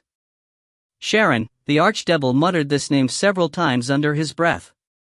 He had exceptional power unlike the other devils under him, able to obtain a lot of information about a target through their name alone. He quickly opened the envelope, only to find 2 short lines. At a single glance, the archdevil could tell that the first line specified the coordinates of a part of Norland. The information was so precise that he would be able to spawn his portal within 10 meters of the specified location. As for the second line, it was some text sealed with magic, the meaning within being transferred directly to his mind. However, it somewhat puzzled him. "Out the door and turn right." The archdevil pondered over this for an entire day, leaving everyone else waiting for the same amount of time. He eventually probed, "What else did this Sharon say, Cardus? Tell me everything." Cardis tried his best to recall. Greater devils were comparable to human grand mages in intelligence, so it was impossible for them to just forget things. He thought over the entire battle in an instant. Right, she said something strange. Sharon will be on the left. The archdevil nodded silently, sending Cardis off to rest. A black flame sprung forth from his hand, burning the letter completely before he pointed to two of the leaders. The two of you will lead this invasion into Norland. Take the First Legion, and ensure to cause enough damage and reap as many souls as possible. The ultimate fall of Norland will depend on accumulated impact. The two lesser lords were surprised and excited, falling to their knees as they accepted the command. With a wave of his hand, the devil on the throne summoned two balls of black energy that floated up to them, forming sparkling black gems that were embedded into their chests. At a critical moment, these gems would be able to bring the two back to this palace in an instant. Every lesser lord was a valuable asset, unlike the normal soldiers who were just cannon fodder. Every time their armies grew larger than ideal, devils made use of war to cull the numbers. After some further contemplation, the archdevil commanded, "Once you exit the portal, all troops are to march right and attack. No matter what is to the front or left, ignore it all." Although the lords found the order very strange, they still indicated that they would comply. Devil hierarchy was quite strict, and one could never go against their ruler's commands. Moments later, the roar of a demon lord shook every corner of one of the levels of the abyss. All sorts of demons were left sprawled over the ground, not daring to move in fear of incurring their lord's wrath. A powerful demon was floating in mid-air above a lake of lava, with indescribable power. His powerful aura formed countless mysterious demonic characters that fluttered around him in the air. Across him was a magnificent ball of blue light, with a small lady floating within. "Sharon! How dare you appear in front of me? Do you think there is no way for my fury to reach Norland?" The legendary mage stuck out her tongue, chuckling. "Burman, I only came because I know you are already prepared to invade Norland. Come on. Don't be angry, you know it won't help at all. You're not chasing me away. Imagine how crushed your dignity would be if another fight like that broke out. The lords of the other levels would be talking about it for millennia." The demon lord snorted, licks of fire spurting out of his nostrils. "What are you here for?" he demanded in a cold voice. "To stop me, or to provoke me further?" "Neither. There is little benefit for me to provoke you. I'm here to offer a deal," the legendary mage said as she straightened her hair. "I can give you a set of coordinates to Norland. In exchange, your troops will have to abide by a simple rule when they go through. Also, I want the right to hunt in your lands." Burman grew more suspicious, asking, "What rule?" "Very simple. Out the door and turn left." The demon lord snorted once more. He didn't agree yet, asking, "What's on the right of the portal?" "I am." "What about the front?" "A legion of devils. They will turn right themselves before launching their attack. I doubt you'd want to fight them in a bloody battle in Norland, no, but..." The demon lord nodded. "So the ones on the left are your enemies?" Sharon broke out into a wide grin, showering him with high praise, as expected of a demon lord. "So clever." Burmund moved his body, the lake of lava below him starting to bubble and boil. "All right," he declared in a thunderous voice, "I agree. I shall forgive you for killing one of my subordinates in that earlier hunt, and you can hunt in my lands again. However, you can only take regular demons. I'm off then. Here are the coordinates." The legendary mage ejected a blue bead of light from her fingertips, shooting it towards Burman before flying out through the back. In just a few moments, she was dozens of kilometers away. She suddenly plunged down, fishing up a large demon before she escaped through a portal to the tune of Burman's furious bellows. "It's just a small repayment for the coordinates, don't be so petty." Sharon had already disappeared, but her crisp and melodious voice still echoed throughout the abyss. Sighing heavily, Burman stopped short in his chase. In any case, even if it wouldn't be hard to get coordinates in Norland, he would have had to sacrifice dozens of such demons. And since the standards of measurement differed because of the laws of the planes, there were bound to be problems when they started building a teleportation gate. In the worst case, several of his troops might have died. He had actually gotten the better deal, with the legendary mage just taking one. It was just that demons were normally not that calculative. As for the deal, Burman Gogon was determined to keep his word. Only lesser lords could pass through such portals, and this was Norland's mainland they were heading to. If they turned right and ran into Sharon, they would most likely end up without a way to return. He didn't want to return from a trip to a primary plane with nothing but a bloody fight with devils to his credit. Demons may love chaos by nature, but they weren't completely senseless. The only choice left now was to turn left. The fellow on the left better pray hard, the demon lord thought to himself. At that time in Norland, Gatton was walking out of a portal with his battered troops, returning to his family's territory. Although he had lost a third of his rune knights, he managed to slaughter an entire legion of the devils. In the end, his gains outweighed the losses. Additionally, having experienced the cruel bloodbath in hell for 4 days and 3 nights, the survivors were all stronger than ever. Breathing the fresh air of Norland once more, Gatton's frown slowly disappeared from his face. Stabbing his long sword into the ground, he gazed into the distance. In that direction, behind a long mountain range, was a rich and fertile plain. This was the ancestral land of the Shumpaters, the most important of all their lands. If you find any errors, ads pop up, ads redirect, broken links, non-standard content, etc., please let us know. Report chapter so we can fix it as soon as possible. Book 2, Chapter 113. Chapter 113. Escorted into battle. War and plunder was a perpetual cycle between the myriad planes. Norland wasn't the only primary plane, with many known planes that were no inferior to it, like Hell, the Abyss, the Celestial Plane, and the Astral Plane. Some secondary planes possessed unusual single powers that made them no inferior to primary planes, like the Elemental and Shadow Planes. The relationship of all these planes with Norland was complicated. They weren't so distant that they existed only in legend and folklore like normal men thought, but they weren't friendly like some theologians claimed. The only constant was conflict and war. Just as Norland's nobility was intent on expanding their influence outward, many other planes wished to conquer them. Every now and then, some powerful beings would construct a portal that connected to Norland, leading troops out in an attempt to conquer this beautiful and fertile plane. Given the power system and sheer area of the plane, it was impossible to conquer Norland with power alone. After all, the number of troops one could transfer through any passage between planes was rather limited.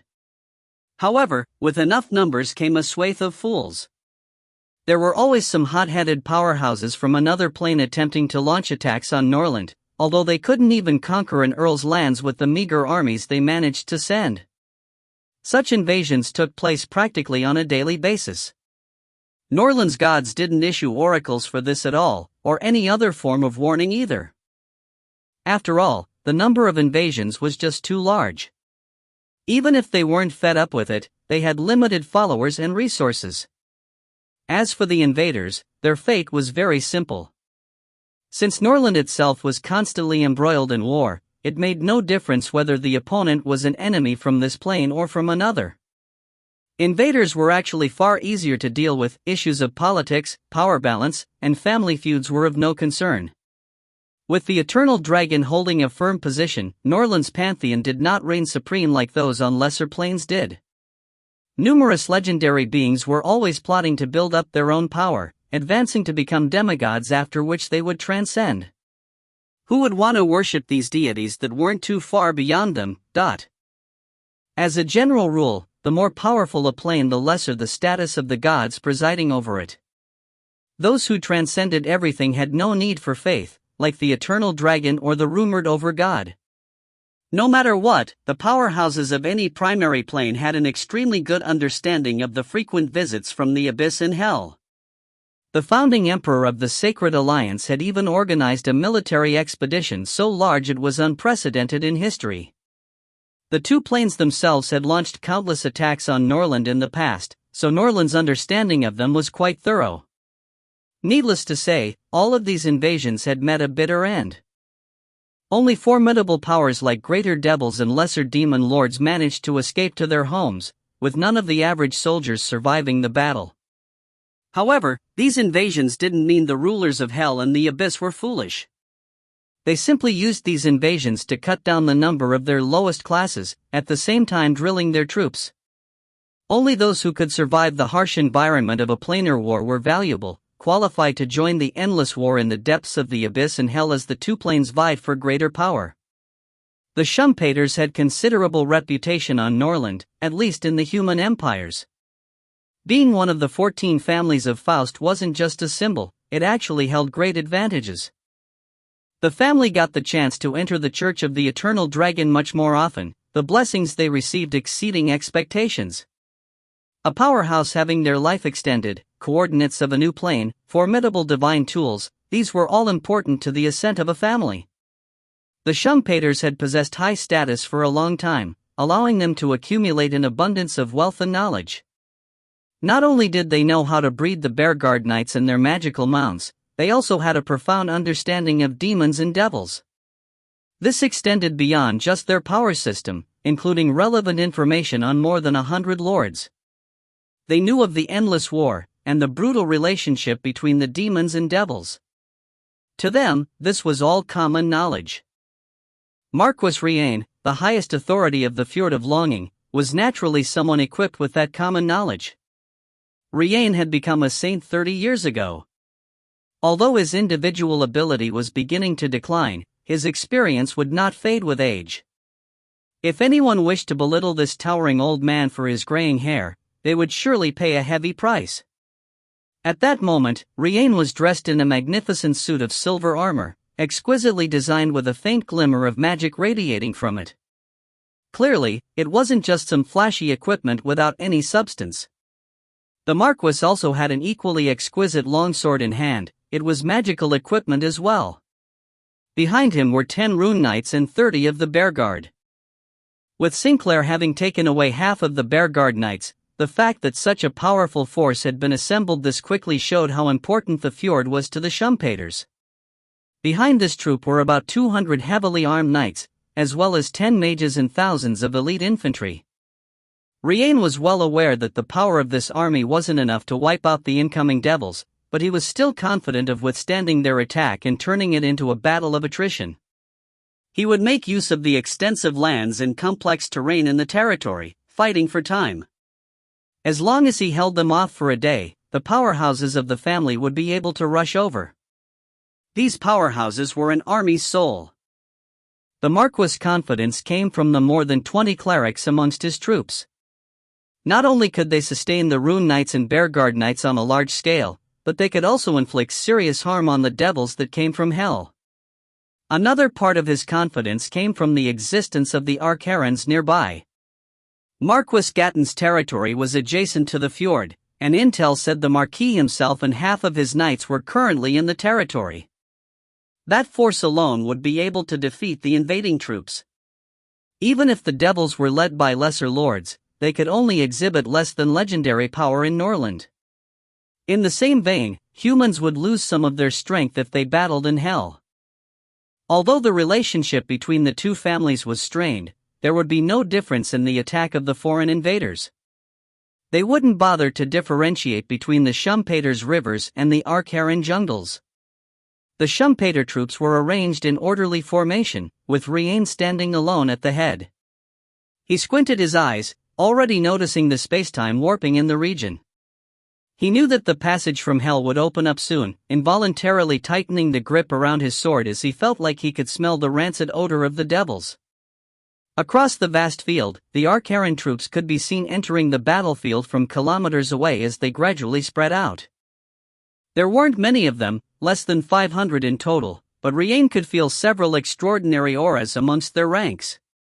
The towering figure atop a tall, black warhorse in particular heightened his nervousness and worry even further. Gatton was here in person. If you find any errors, ads pop up, ads redirect, broken links, non-standard content, etc., please let us know. Report chapter so we can fix it as soon as possible. Book 2, Chapter 114. Chapter 114. Escorted into Battle, 2. Decades of experience allowed Marquis Riane to pick up an unusual scent. Gatton wasn't supposed to appear on this battlefield. Even if he was in his territory at the moment, he would be busy planning planar invasions. As the premier powerhouse of the Arcarans and an exceptional commander, his use was on the planar battlefields, not here. Something as simple as an invasion from hell could be taken care of by 3 or 4 of his 13 knights. It wasn't just Gatton, the most terrifying of his 13 knights, Mordred, was present behind him as well. And behind that fiend were 7 more of the 13 knights. And in a line behind them were 50 other rune knights. The rest of the troops were made of elite soldiers, with none that weren't adept at sudden attacks. Given the Arcaran's military prowess, there was no need for heavy troops. A sudden assault by Gatton would breach even the strongest of armies. In front of the Arcarans, Marquis Riane felt like his own army was as fragile as a crystal. An absurd thought suddenly entered his mind. Could it be that Gatton was going to help the invaders from hell take his army out? However, something entirely unfathomable followed. Just as the portal from hell was starting to form, spacetime started to distort in an empty space a few kilometers away. Another portal was taking shape as well. At the same point in time, with almost overlapping coordinates, 2 invasions were actually occurring at the same time? And this was happening at the border of the family's most important territory? A rough estimate with the size and intensity of this new portal indicated that the invasion was about the same size as the one from hell. Riane could hardly believe his eyes, a chill penetrating his bones as he felt the weight of his sword increase tenfold. He felt like he would lose his grip any moment. The Marquis suddenly felt the immeasurable warmth of the Arcaran troops, and was grateful for the fact that they neighbored the Arcaran lands. His only concern right now was whether the Arcarans possessed the legendary military might they were known for, and whether it would be enough to defeat the invaders. The 2 portals stabilized at the same time, and large numbers of devils and demons poured forth. The front lines were less than 2 kilometers apart. They were about to clash in a melee. Riane suddenly felt very lucky. It was unexpected for devils and demons to appear at the same time. This was no simple matter, as when these 2 groups met they would erupt into a vicious battle. Perhaps this invasion could be resolved without much effort. He lifted his sword up, ordering, "Everyone stay where you are. Remain on the defensive, none of you is to initiate an attack without permission. Mages, you are not to cast spells." Everyone understood the reasoning behind Riane's orders. With a chance that the devils and demons would take each other down, it would be extremely silly to do anything to provoke them. The 2 invasions had clearly spotted each other. The devil troops immediately got into battle formation, while the demons started roaring in a display of might. They did spot the humans around, but at that moment their innate hostilities erupted to blind them to everything else. A battle was about to ensue. The last to step out of the portals were 2 greater devils and a lesser demon lord. Then, the strangest thing happened in front of everyone's eyes.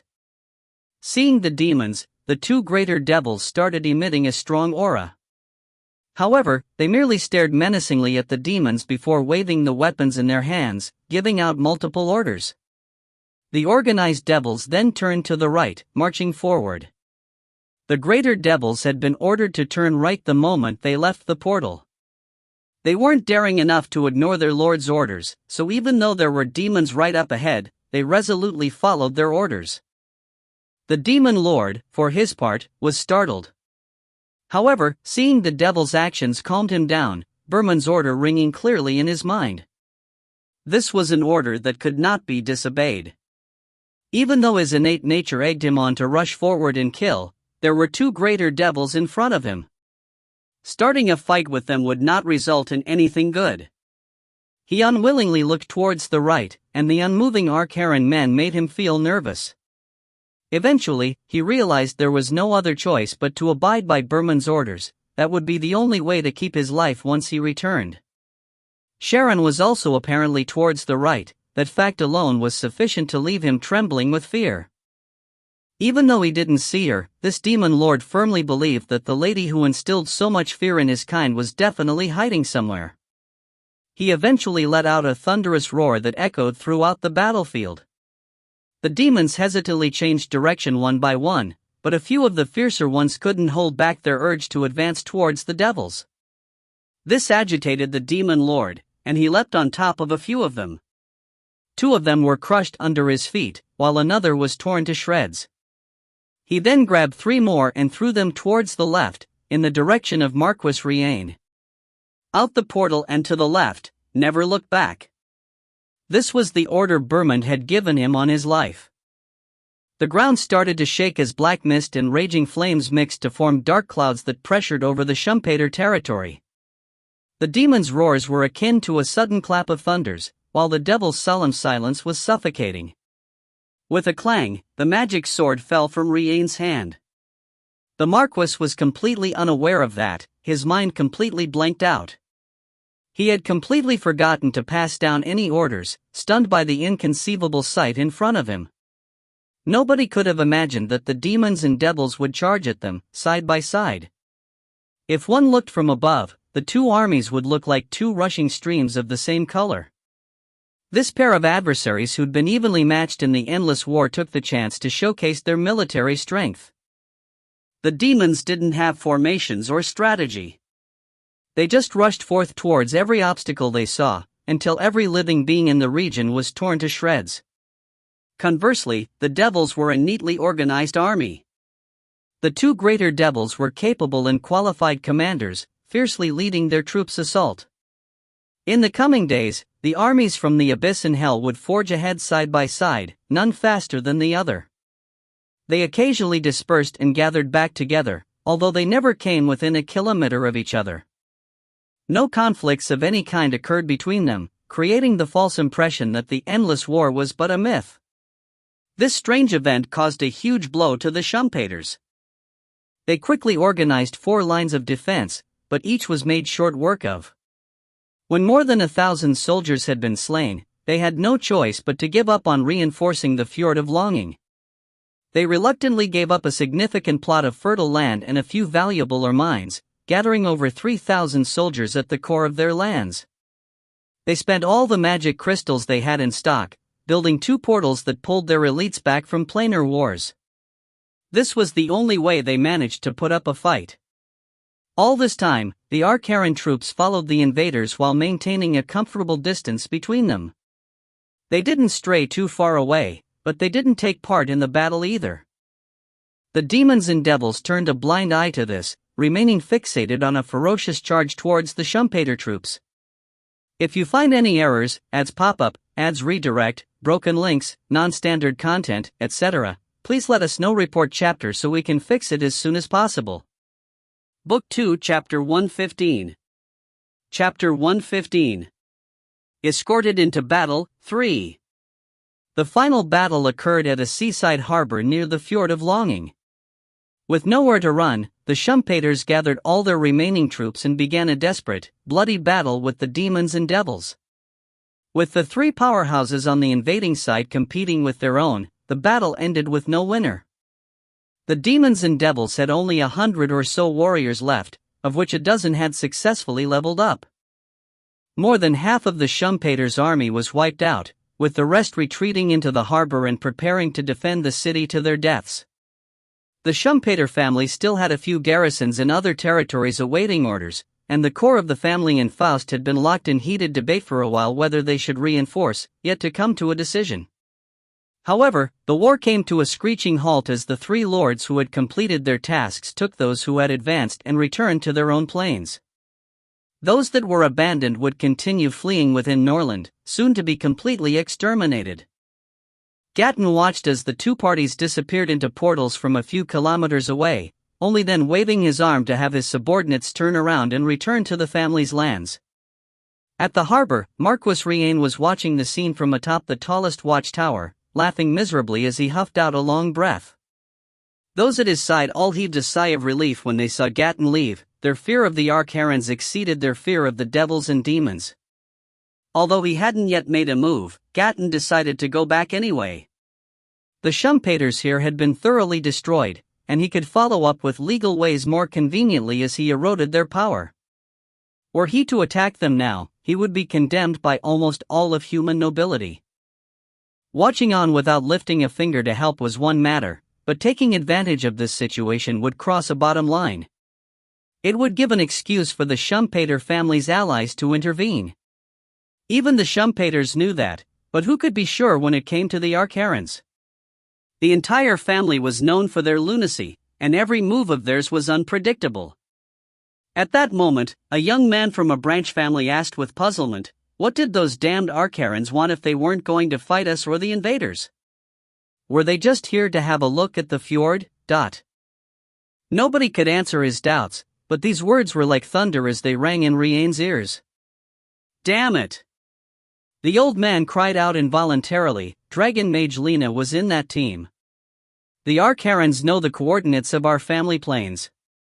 The moment he finished speaking, the Marquis spat out a mouthful of blood and turned pale, falling backwards. His servants hurried to grab a hold of him, but still gasping he didn't waste any time as he grabbed one of them, yelling, "Quick, prepare a griffin. I need to go to Faust right away, hurry." An hour later, the griffin had finally been prepared. The feeble Marquis disregarded the advice of the people around him, stubbornly mounting the creature. However, at that very moment clear and melodious griffin calls rang out in the sky as more than a dozen flew past. They had come from the direction of the Archeron lands, their destination obviously being Faust. The Marquis swayed as he felt the world going dark before his eyes, blood seeping out of the corner of his lips once more. A moment later, 3 griffins of their own took off from the harbor and headed for Faust as well. In this peculiar invasion that had lasted longer than a week, more than half of the Fjord of Longing had been destroyed. The fields the devils and demons had walked through were polluted by the aura of hell and the abyss, and wouldn't have normal yields for years. It would take several months for the collapsed mines to start production as well. Over the continuous battles, nearly 4,000 soldiers had met their end, alongside 15 of their rune knights. Not even 20 Bearguard knights were left as well, marking the Shumpaters' fall from an exalted noble family to a second-class one. It was obvious they would be forced out of their island in Faust. However, the worst loss was the coordinates of their planes being leaked when they'd built those portals. Henceforth, the Archerons could assault their planes at any point in time. The Shumpaters would have no choice but to station massive forces on their planes, but even then their current weakness meant that going against the rabid Archerons would be an impossible task. The only thing Riane could hope for was stopping the Archerons on the battlefield of politics. However, would that even work? Politics without the military power to back it up was like cheese baked until it went soft. People would be able to cut them apart however they liked. At that moment, in a remote plane by the name of Phaler, Richard had no idea of the incidents back home. He was deep asleep, covered snugly with a blanket. They had crossed into the desert, the sandy earth now uneven. The blazing sun turned the place into a world of fire during day, and at night it grew so chilly the cold would seep into one's bones. There was practically no signs of life across the land except for a few cacti growing stubbornly in the shade of some sand dunes. That night, they were camped under a rocky peak that had caved in, shielding them from the biting cold winds. However, there were no tents set up. Hundreds of people slept in their normal clothes on, or covered themselves with blankets. The past few days were full of fighting and fleeing. At least 4 or 5 slaving groups totaling hundreds of people had been waiting nearby, hoping for the chance to deal him a fatal blow. These hunters were mainly from Red Cossack, although there were some smaller merchant groups, horse bandits, and mercenaries as well. They were like wolves in a field, coming and going like the wind. Battles could start at any point, so they had no time to set up camp at all. The past few nights they were all resting in their clothes and armor, ready to get up and battle at a moment's notice. Nights were chilly and very quiet. Far in the distance one could hear the sounds of the 2 trolls snoring, but strangely enough it gave one a sense of security. The cold left Richard snuggling further into his blanket, only to feel waves of comfortable warmth. That was Flozan, pressed closely into him. Only in her dreams would she reveal her more fragile side, reminding people that this was a young girl who wasn't yet 18. Cold, clear moonlight shone on this small, temporary camp. Richard and Flozan were naturally at the center of the circle, ringed by Gangder and the knights from Norland. Next were the barbarians, orcs, and the kind, with the trolls squeezed in between. The trolls snored quite loudly, and only the barbarians and the orcs who had the same tendencies could tolerate it. At the outermost circle were hundreds of desert warriors. Their long robes functioned as natural blankets, and no matter how rough the ground was they could fall asleep once they lay down. At the peak of the rock formation, Ola was sitting around bored. His ability to see in low light helped him scan over the surroundings, his bow in hand. As long as there was any sign of malicious intent, an arrow would fly out immediately. This was a great location, allowing him to monitor everything in his line of sight. The elf wasn't the only one on vigil, though. He was accompanied by Waterflower, but he couldn't see where she was and only assumed that she was hidden off somewhere in the curtain of the night. A few wind wolves randomly wandered around the outermost edges. They made for excellent sentinels. Even if the most terrifying of assassins appeared and killed them in an instant, the deaths alone would send alarm bells ringing in Richard's consciousness. The past few days had been an entirely new experience. Every day they battled and fled without rest, sleeping as much as they could at night to recover their stamina. Food and water became extremely valuable, and they had no place to shower. Being filthy had grown normal, leaving nobody caring about their appearance. All unnecessary materials were abandoned, leaving behind only the most precious magic materials and scrolls. Even as a mage who was commanding the army, Richard was getting injured a lot more recently, proof of how intense the battles got. He had learned how to receive injuries properly on an elementary level, turning life-threatening attacks into mere light cuts. At the end of every battle, he was completely worn out. Not only did he have to direct the battle, he also needed to judge when best he could use his spells. He had to keep note of dozens of targets even in the smaller fights, so even with his digital vision and blessing of wisdom he was being taxed greatly. All he wanted whenever the enemies retreated was to collapse and sleep. This was when the importance of the vitality rune began to show itself. With the continuous cycle of fleeing, battling, and fleeing again, in a situation where he didn't have mana potions to use, the ability to quickly restore his strength became an important factor. At this point, Richard had to admit that there were some amazing people amongst Red Cossack. The armies were like a pack of wolves, circling their prey and taking a bite at every opportunity.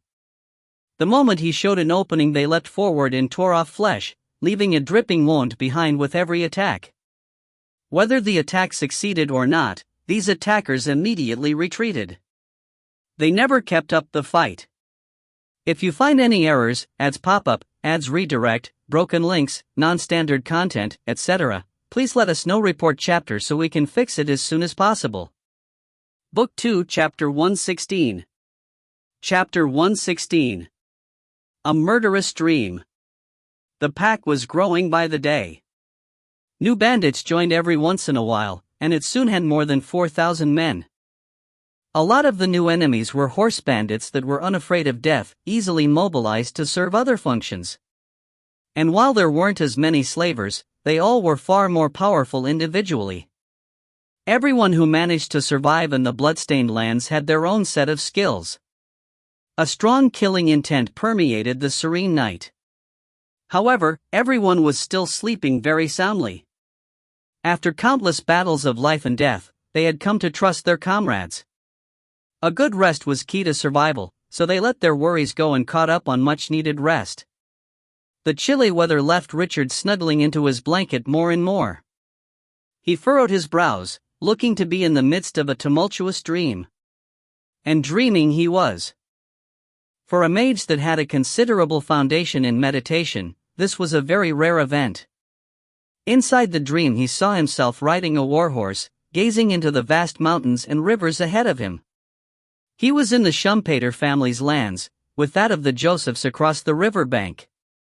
One could see a chaotic scene in the distance, with men and troops running all over.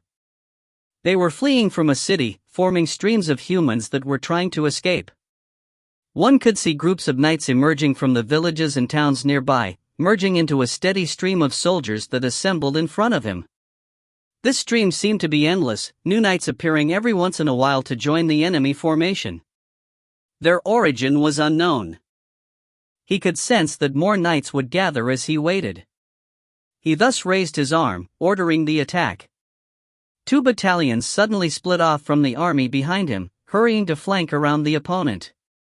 They formed a large arc that converged on the enemies, cutting off their path of retreat.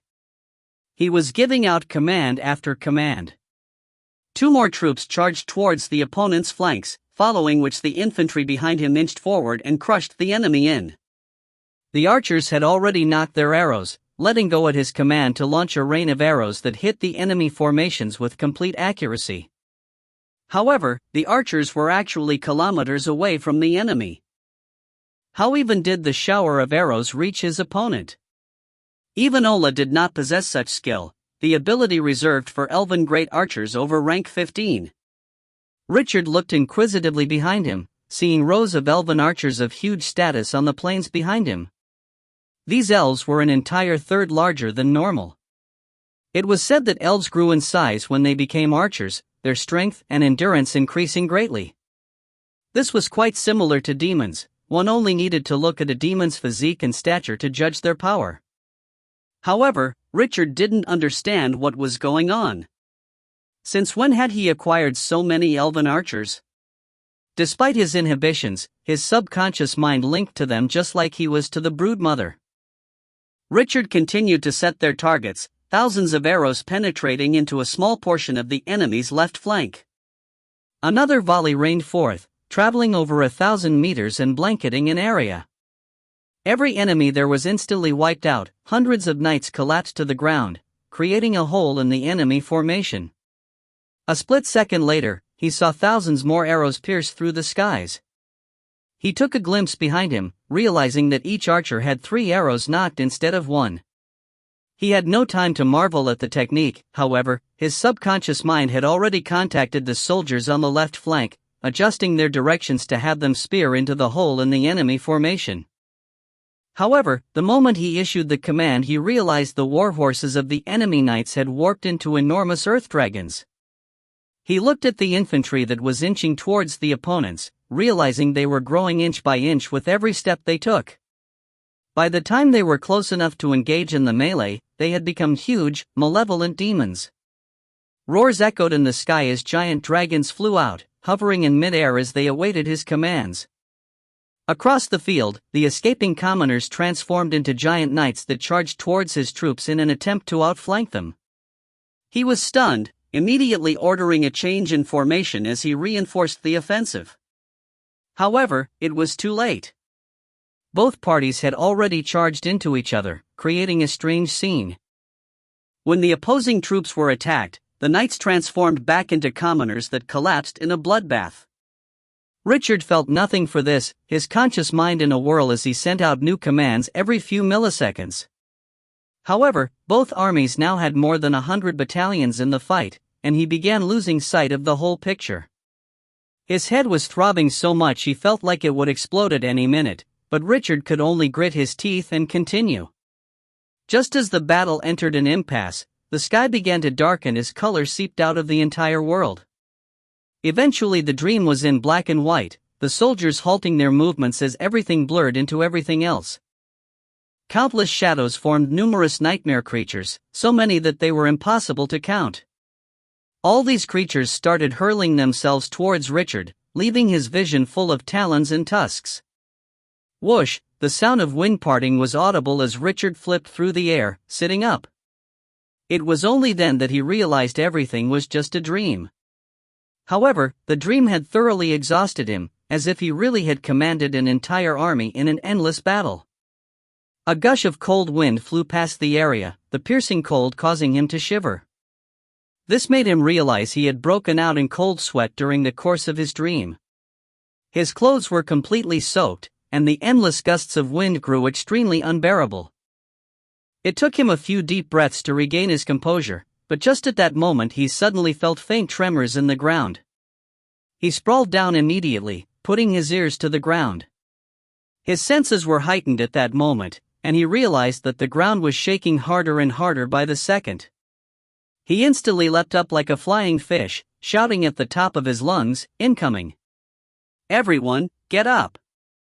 Ola also got up from the formation at the same time, starting to scream, "Enemies coming from the northeast! There's about 500 of them, with at least 10 powerful members. They're a kilometer away." The enemies could cover the kilometer of distance within a few minutes at their fastest charge. The soldiers who were lying on the ground instantly got up, grabbing their weapons which were within arm's reach. As the campsite was embroiled in chaos, the elven bard sent out 3 arrows that were augmented by magic.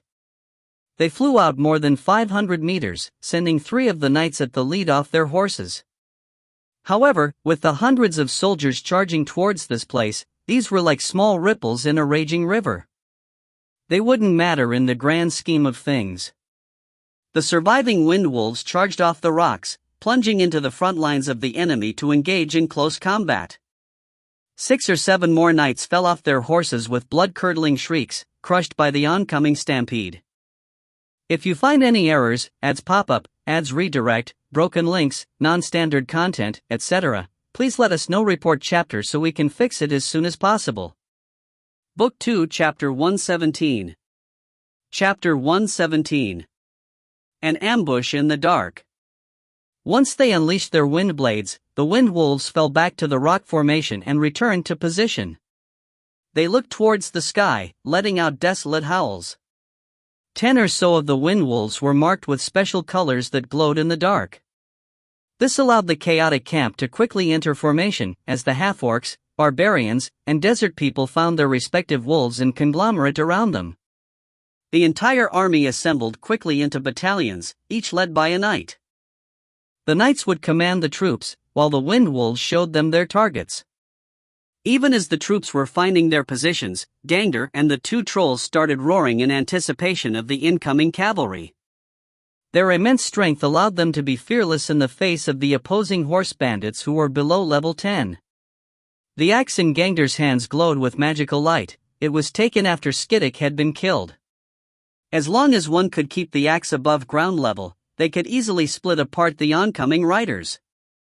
This new weapon exponentially increased the brute's capabilities, making him a meat grinder on the battlefield. At the same time, the hammers medium rare and Tiramisu wielded also boasted of immense might. Tiramisu remembered to play his part as a mage, casting bull's strength and stone skin on himself and his brother beforehand. It was a simple yet effective strategy, increasing their attack and defense to make them huge threats on the battlefield. The 3 of them were like an ocean reef, standing strong despite the surging tide of enemies. Anyone who encountered them was instantly destroyed, their formations crumbling apart. However, most of the oncoming army bypassed them, heading straight for the heart of the battlefield. In the meanwhile, a magic ball of grey light exploded out on the battlefield, Zendral's strength and fear spell. It sent more than 10 of the oncoming riders into chaos, slowing the incoming wave. At that point, Waterflower stealthily sneaked out from behind a canyon. She let out a piercing shriek, killing intent radiating fear in all directions. However, the effects were limited. Only 10 or so warhorses that were close to her were startled, causing the riders to stop and hinder their comrades' charge. However, the rest of the horse bandits were largely unaffected. Closer inspection would reveal that the bandits and horses all had their ears stuffed with cloth. Evidently, they were prepared for this line of attack. It was something they had learned from experience, or they had lost many lives to the young lady's shriek. Thankfully, Waterflower's move was not without gain. She had made use of the momentary stall to take out 2 soldiers who'd fallen close to her, before retreating into the darkness once more. A large majority of the riders didn't have the time to care about the girl, continuing to charge towards the camp. The horses at the front even leapt up, charging into the midst of battle. Two novice knights skillfully laid their swords in the path of a leaping horse, causing it to let out a huge cry before losing balance. However, it landed in an area that had the most concentration of humans, and a few desert people who couldn't escape in time bore the brunt of the damage. Many perished. More and more riders rushed towards the camp, only to be met with 3 fireballs shot out by Richard. The fireballs lined up in a row, exploding abruptly to cover an area that was 10 meters wide and 30 meters long. This wasn't the end of the damage, however. Even if the horse's ears had been stuffed, they were not blindfolded. The flames started the creatures that were nearby, creating chaos on the periphery of the flames. The void created by the spells was immediately occupied by Richard's troops. 2 wind wolves led 30-odd barbarians and half-orcs into forming a living wall, using their strong bodies to block the knights who couldn't stop their momentum in time. Even though that sent many of them flying back with bloody mouths, it managed to put an end to the charge. 2 other wind wolves led the desert warriors who'd mounted their own horses to flank on the left and right of the gap, immediately splitting a third of the attacking troops off from the main body. At the back of the camp, the remaining wind wolves were converging with their troops. It would be a mere few minutes before they assembled into a tight, impenetrable formation. The horse bandits were dauntless and experienced. However, faced with a disciplined army that had the necessary preparation, they would only end up massacred. Zendral repeatedly chanted a few spells, sending warriors of darkness out one after the other. He called 3 of them out at a time, casting a spell on them to boost their powers. He then sent them forward to charge into the enemy. That had been Richard's idea as well, and it had proven effective in actual battle. Groups of 3 warriors of darkness were essentially machines of slaughter when faced with ordinary enemies. A deep yet melodious voice rang out in everyone's ears, its tempo fast yet stable. The impassioned rhythm brought forth the last dregs of one's power, allowing the soldiers to fight longer without growing fatigued. Their reactions grew nimble, and their strength increased. War songs that could stimulate one's potential were the reason bards were so important in warfare. Even though the reasoning might seem a little far-fetched, it made Ola an indispensable part of the army. Elven war songs weren't passed down very often, normally only mastered by shamans. Even a grade 1 song could boost one's strength and agility by 10% or so, and when applied to an entire army, that was a huge addition to capability. The bard didn't disclose where he had learnt the war song from, but they were almost as effective as those of a true shaman. His rich bloodline and abilities allowed him to boost the army's strength and agility by 8%, in a range of about 50 meters. This was a much larger area than a group buffing spell from a mage. Given that Richard had about 500 subordinates, Ola's contribution to their capabilities far surpassed that of any soldiers. Only after a few more levels would Richard and Flozen have the group buffs to compete. Richard quickly took command of his troops, sending spells in all directions. These were mostly foundational, to supplement other spells he would cast in the future. In a battlefield of thousands, it wasn't easy to turn around a situation with even 50 direwolves, forget a mere 5. Every second he had to observe the battlefield, analyzing the situation before he sent commands to the wind wolves he was linked to. He was constantly mobilizing and redirecting different groups, many times having to shout his commands to achieve his goals. Under that meticulous command, the chaotic battlefield instantly stabilized and skewed towards Richard's army as it slowly exhibited its prowess. Zendral had already sent 3 groups of undead warriors out into the battlefield, and a 4th was on its way. The 2 trolls were at the peak of their ferocity, running around the chaotic battlefield as they wreaked havoc with their sturdy bodies and heavy hammers. Gangder was also drenched in blood, having returned to Richard's side after a large group had broken through the front lines. He hadn't faltered despite a rain of attacks, leaving a mountain of corpses in his wake. Waterflower was like a ghost, occasionally popping out of the darkness with a breathtaking attack. Every time the Shepherd of Eternal Rest flashed on the battlefield, one of the stronger bandits would perish. As the battle tipped in their favor, the army converged and dispersed to eventually form 10 or so small teams that served different functions. They weaved between the opponents under Richard's command, taking many out before returning to Flozen to be healed. After some time, they would join the battle once more. Once the advantage was on their side, there was no going back. However, an inconspicuous bandit suddenly took out a whistle and blew on it resolutely. The piercing sound resounded throughout the area, and the bandits turned around and fled at top speed as they showcased their prowess at sudden attacks and retreats.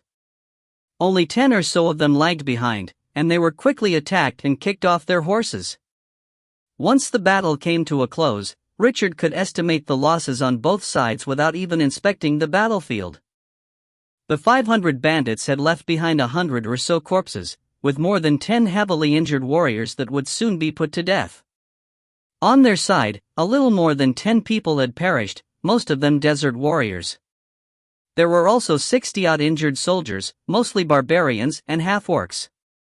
Because Flozen was around, the victims needed only 1 or 2 days to recuperate fully. However, this would quickly consume her mana. The opponents definitely wouldn't give them the time to recuperate after that. This was the wolves' strategy. Many of them pounced down on the army and left numerous small wounds, some trying to chomp down on larger chunks. Even though some of them were killed, it was of no concern to the entire pack. This prey was always smaller than them, and many of the wolves didn't mind their numbers being reduced anyway. Nobody had a single ounce of sympathy for the bandits who had died at the army's hands. Not even their peers who had similarly been killed would care, because of one simple line of reasoning: every man down was one less person to share the loot with. It meant everyone else got more in the end. Richard patrolled the campsite, only to find that it had become a land of massacre. The soldiers were already experienced with cleaning up battlefield, expertly inspecting the corpses and looting anything of value. They then sent the corpses to Zendrol, allowing the necromancer to use them to summon undead. The desert warriors used their machetes to cut down all the horses that were heavily injured, having them collapse at the side. They then cut the creature's veins open, draining the blood into buckets before filling numerous cups and distributing them to everyone. Someone passed Richard a cup as he passed, and without even looking at it much he gulped the contents down. The blood was viscous and smelled of iron, but at the same time was scalding hot. Just like the red blood that this entire area had been dyed in. If you find any errors, ads pop up, ads redirect, broken links, non-standard content, etc., please let us know. Report chapter so we can fix it as soon as possible. Book 2, Chapter 118. Chapter 118. Tug of War. The battlefield was cleared very swiftly, and Richard mounted his horse as he led the sleepy army away with the bandits following behind. The rest of their journey proved to be a long and arduous tug of war, as the two entered a constant cycle of clashing and separating. The army's march was erratic, first advancing northeast before they turned north after a few kilometers. The large barbarians couldn't ride horses, but thankfully they could move fast and had great endurance. However, they couldn't compare to the short horses of the blood-stained lands. These horses were well suited to the desert folk. Although they weren't great at short charges, their endurance and adaptability far surpassed the large horses from the human kingdoms. The troops marched at average speed, with the wind wolves keeping close watch a few hundred meters away. Given their keen sense of smell and their heightened perception, Richard had a rough grasp of everything a kilometer around them. This was a good measure that allowed him to constantly adjust the direction of the army. His final destination was far up north, in the lands of the Iron Triangle Empire. The Schumpeter's base was most likely there, and within it an important lighthouse of time. Moreover, it was in a mountainous region filled with dense forest and a large amount of fierce magical beasts. Given the complicated terrain, the pursuing troops would have no way of demonstrating the strength of their numbers, while Richard's own troops could use their strengths to the utmost. After all, himself, Flozen, and his core party were Richard's strongest trump card. Even now Richard had no idea how the pursuing bandits managed to track him down without mistake every time. He also didn't understand how they had quietly gathered such a large number of troops. The first small engagements hadn't raised much suspicion, but the attacks had soon grown unending and relentless. A few familiar faces were seen again and again, and Richard had sensed that his scattered enemies had banded together through unknown methods. He learnt that these people could ambush him instantly at any time and from any direction. Richard's biggest advantage was that he had no reinforcements. He only fended off the attacks mechanically, relying solely on his knowledge of the situation to constantly maneuver his troops as he eluded the encirclement each time. He wanted to crush the pursuers, escaping the ring completely. When he first started, Richard had moved steadfastly towards the north. However, it had grown increasingly apparent that the enemies knew of his intentions, and the presence up north was much more obvious than elsewhere. Thus, he had decisively changed his path, making a sudden attack on the east and crushing the opposition in that direction. He then used the chance to escape the Red Cossack troops, forcing them to lag behind him. As such, the wolf pack and its prey had traded blows. Both sides seemed to have reached their objectives. Richard was forced off his path, but he had also managed to escape Red Cossack's trap. He also dealt heavy casualties to the enemy. It went without saying that the scale of the battle was growing bigger every time. Besides trying to drive Richard further away from the Iron Triangle Empire, Red Cossack was also trying to force him off common trade routes. To the best of their knowledge, he had no foundation in the blood-stained lands. This made it difficult for him to seek substantial reinforcements, but it would not be hard for him to send news out. Red Cossack did not have the ability to shut down the entire intelligence network in the bloodstained lands, so they had to stop the news from spreading before Richard's backers found out.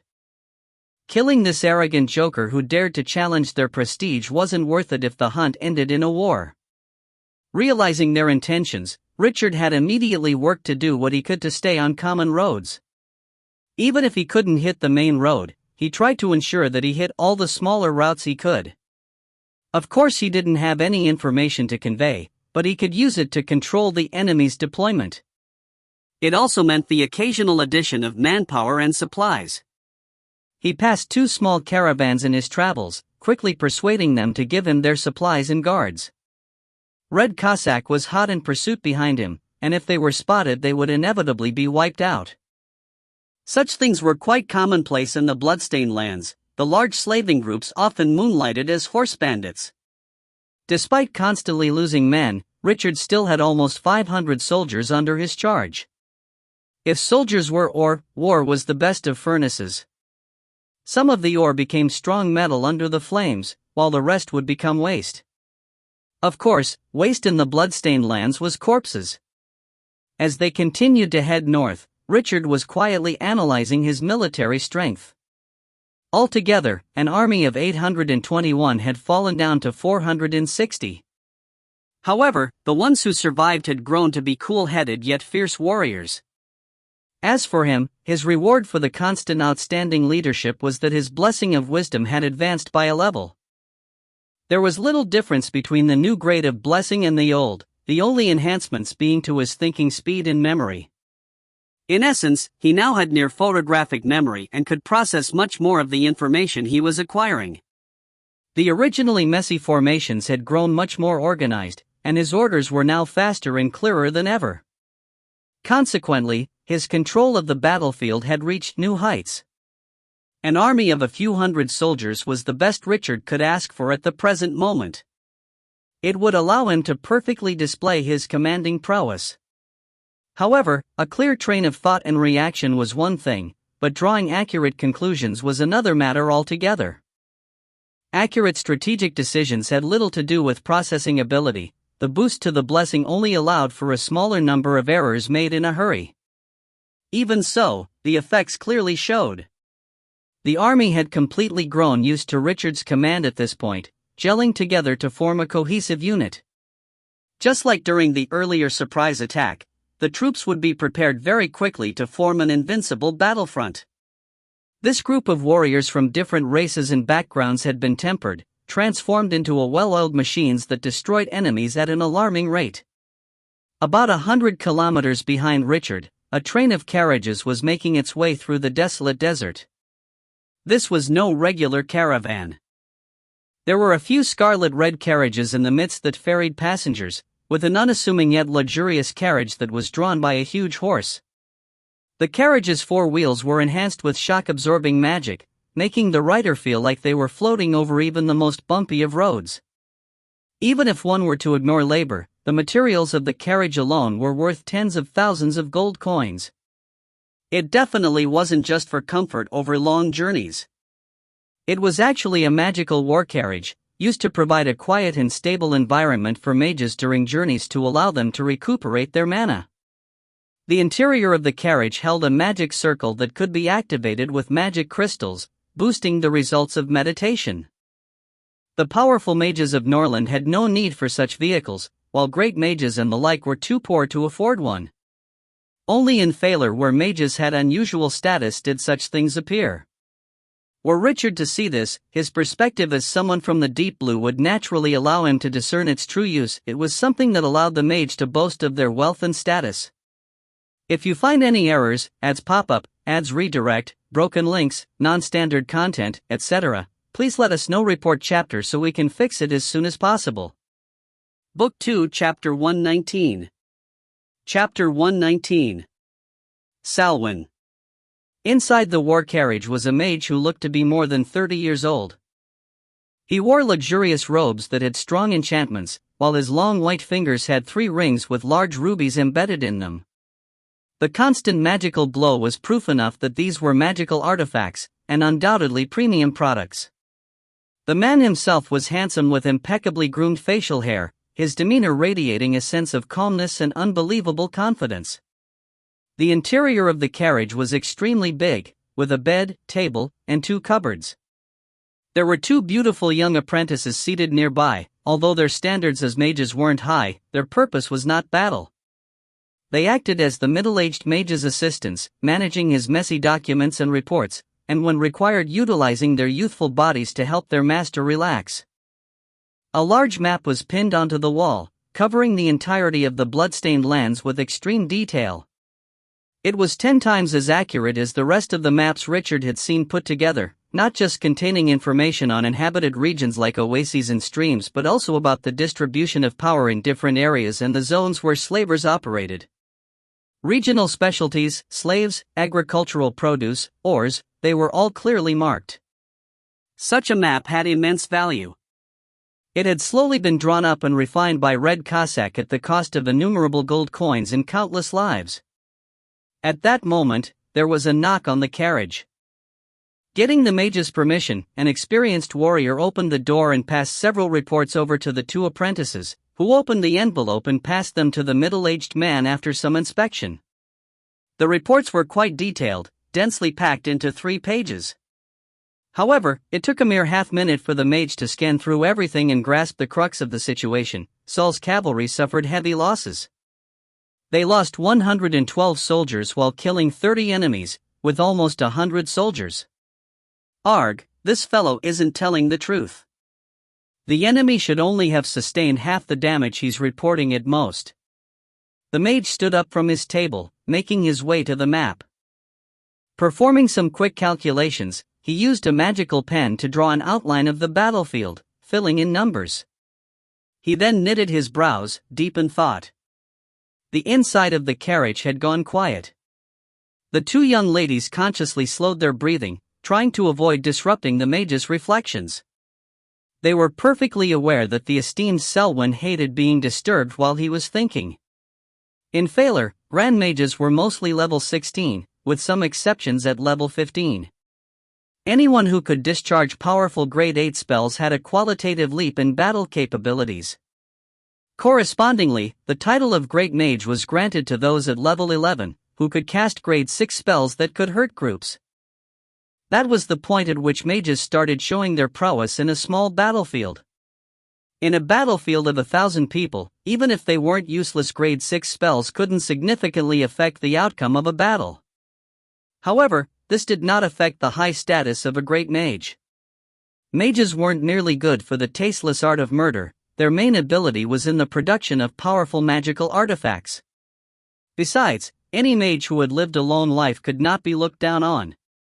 Their personal capabilities may not be great, but they would have accumulated a large number of scrolls over their lifetime.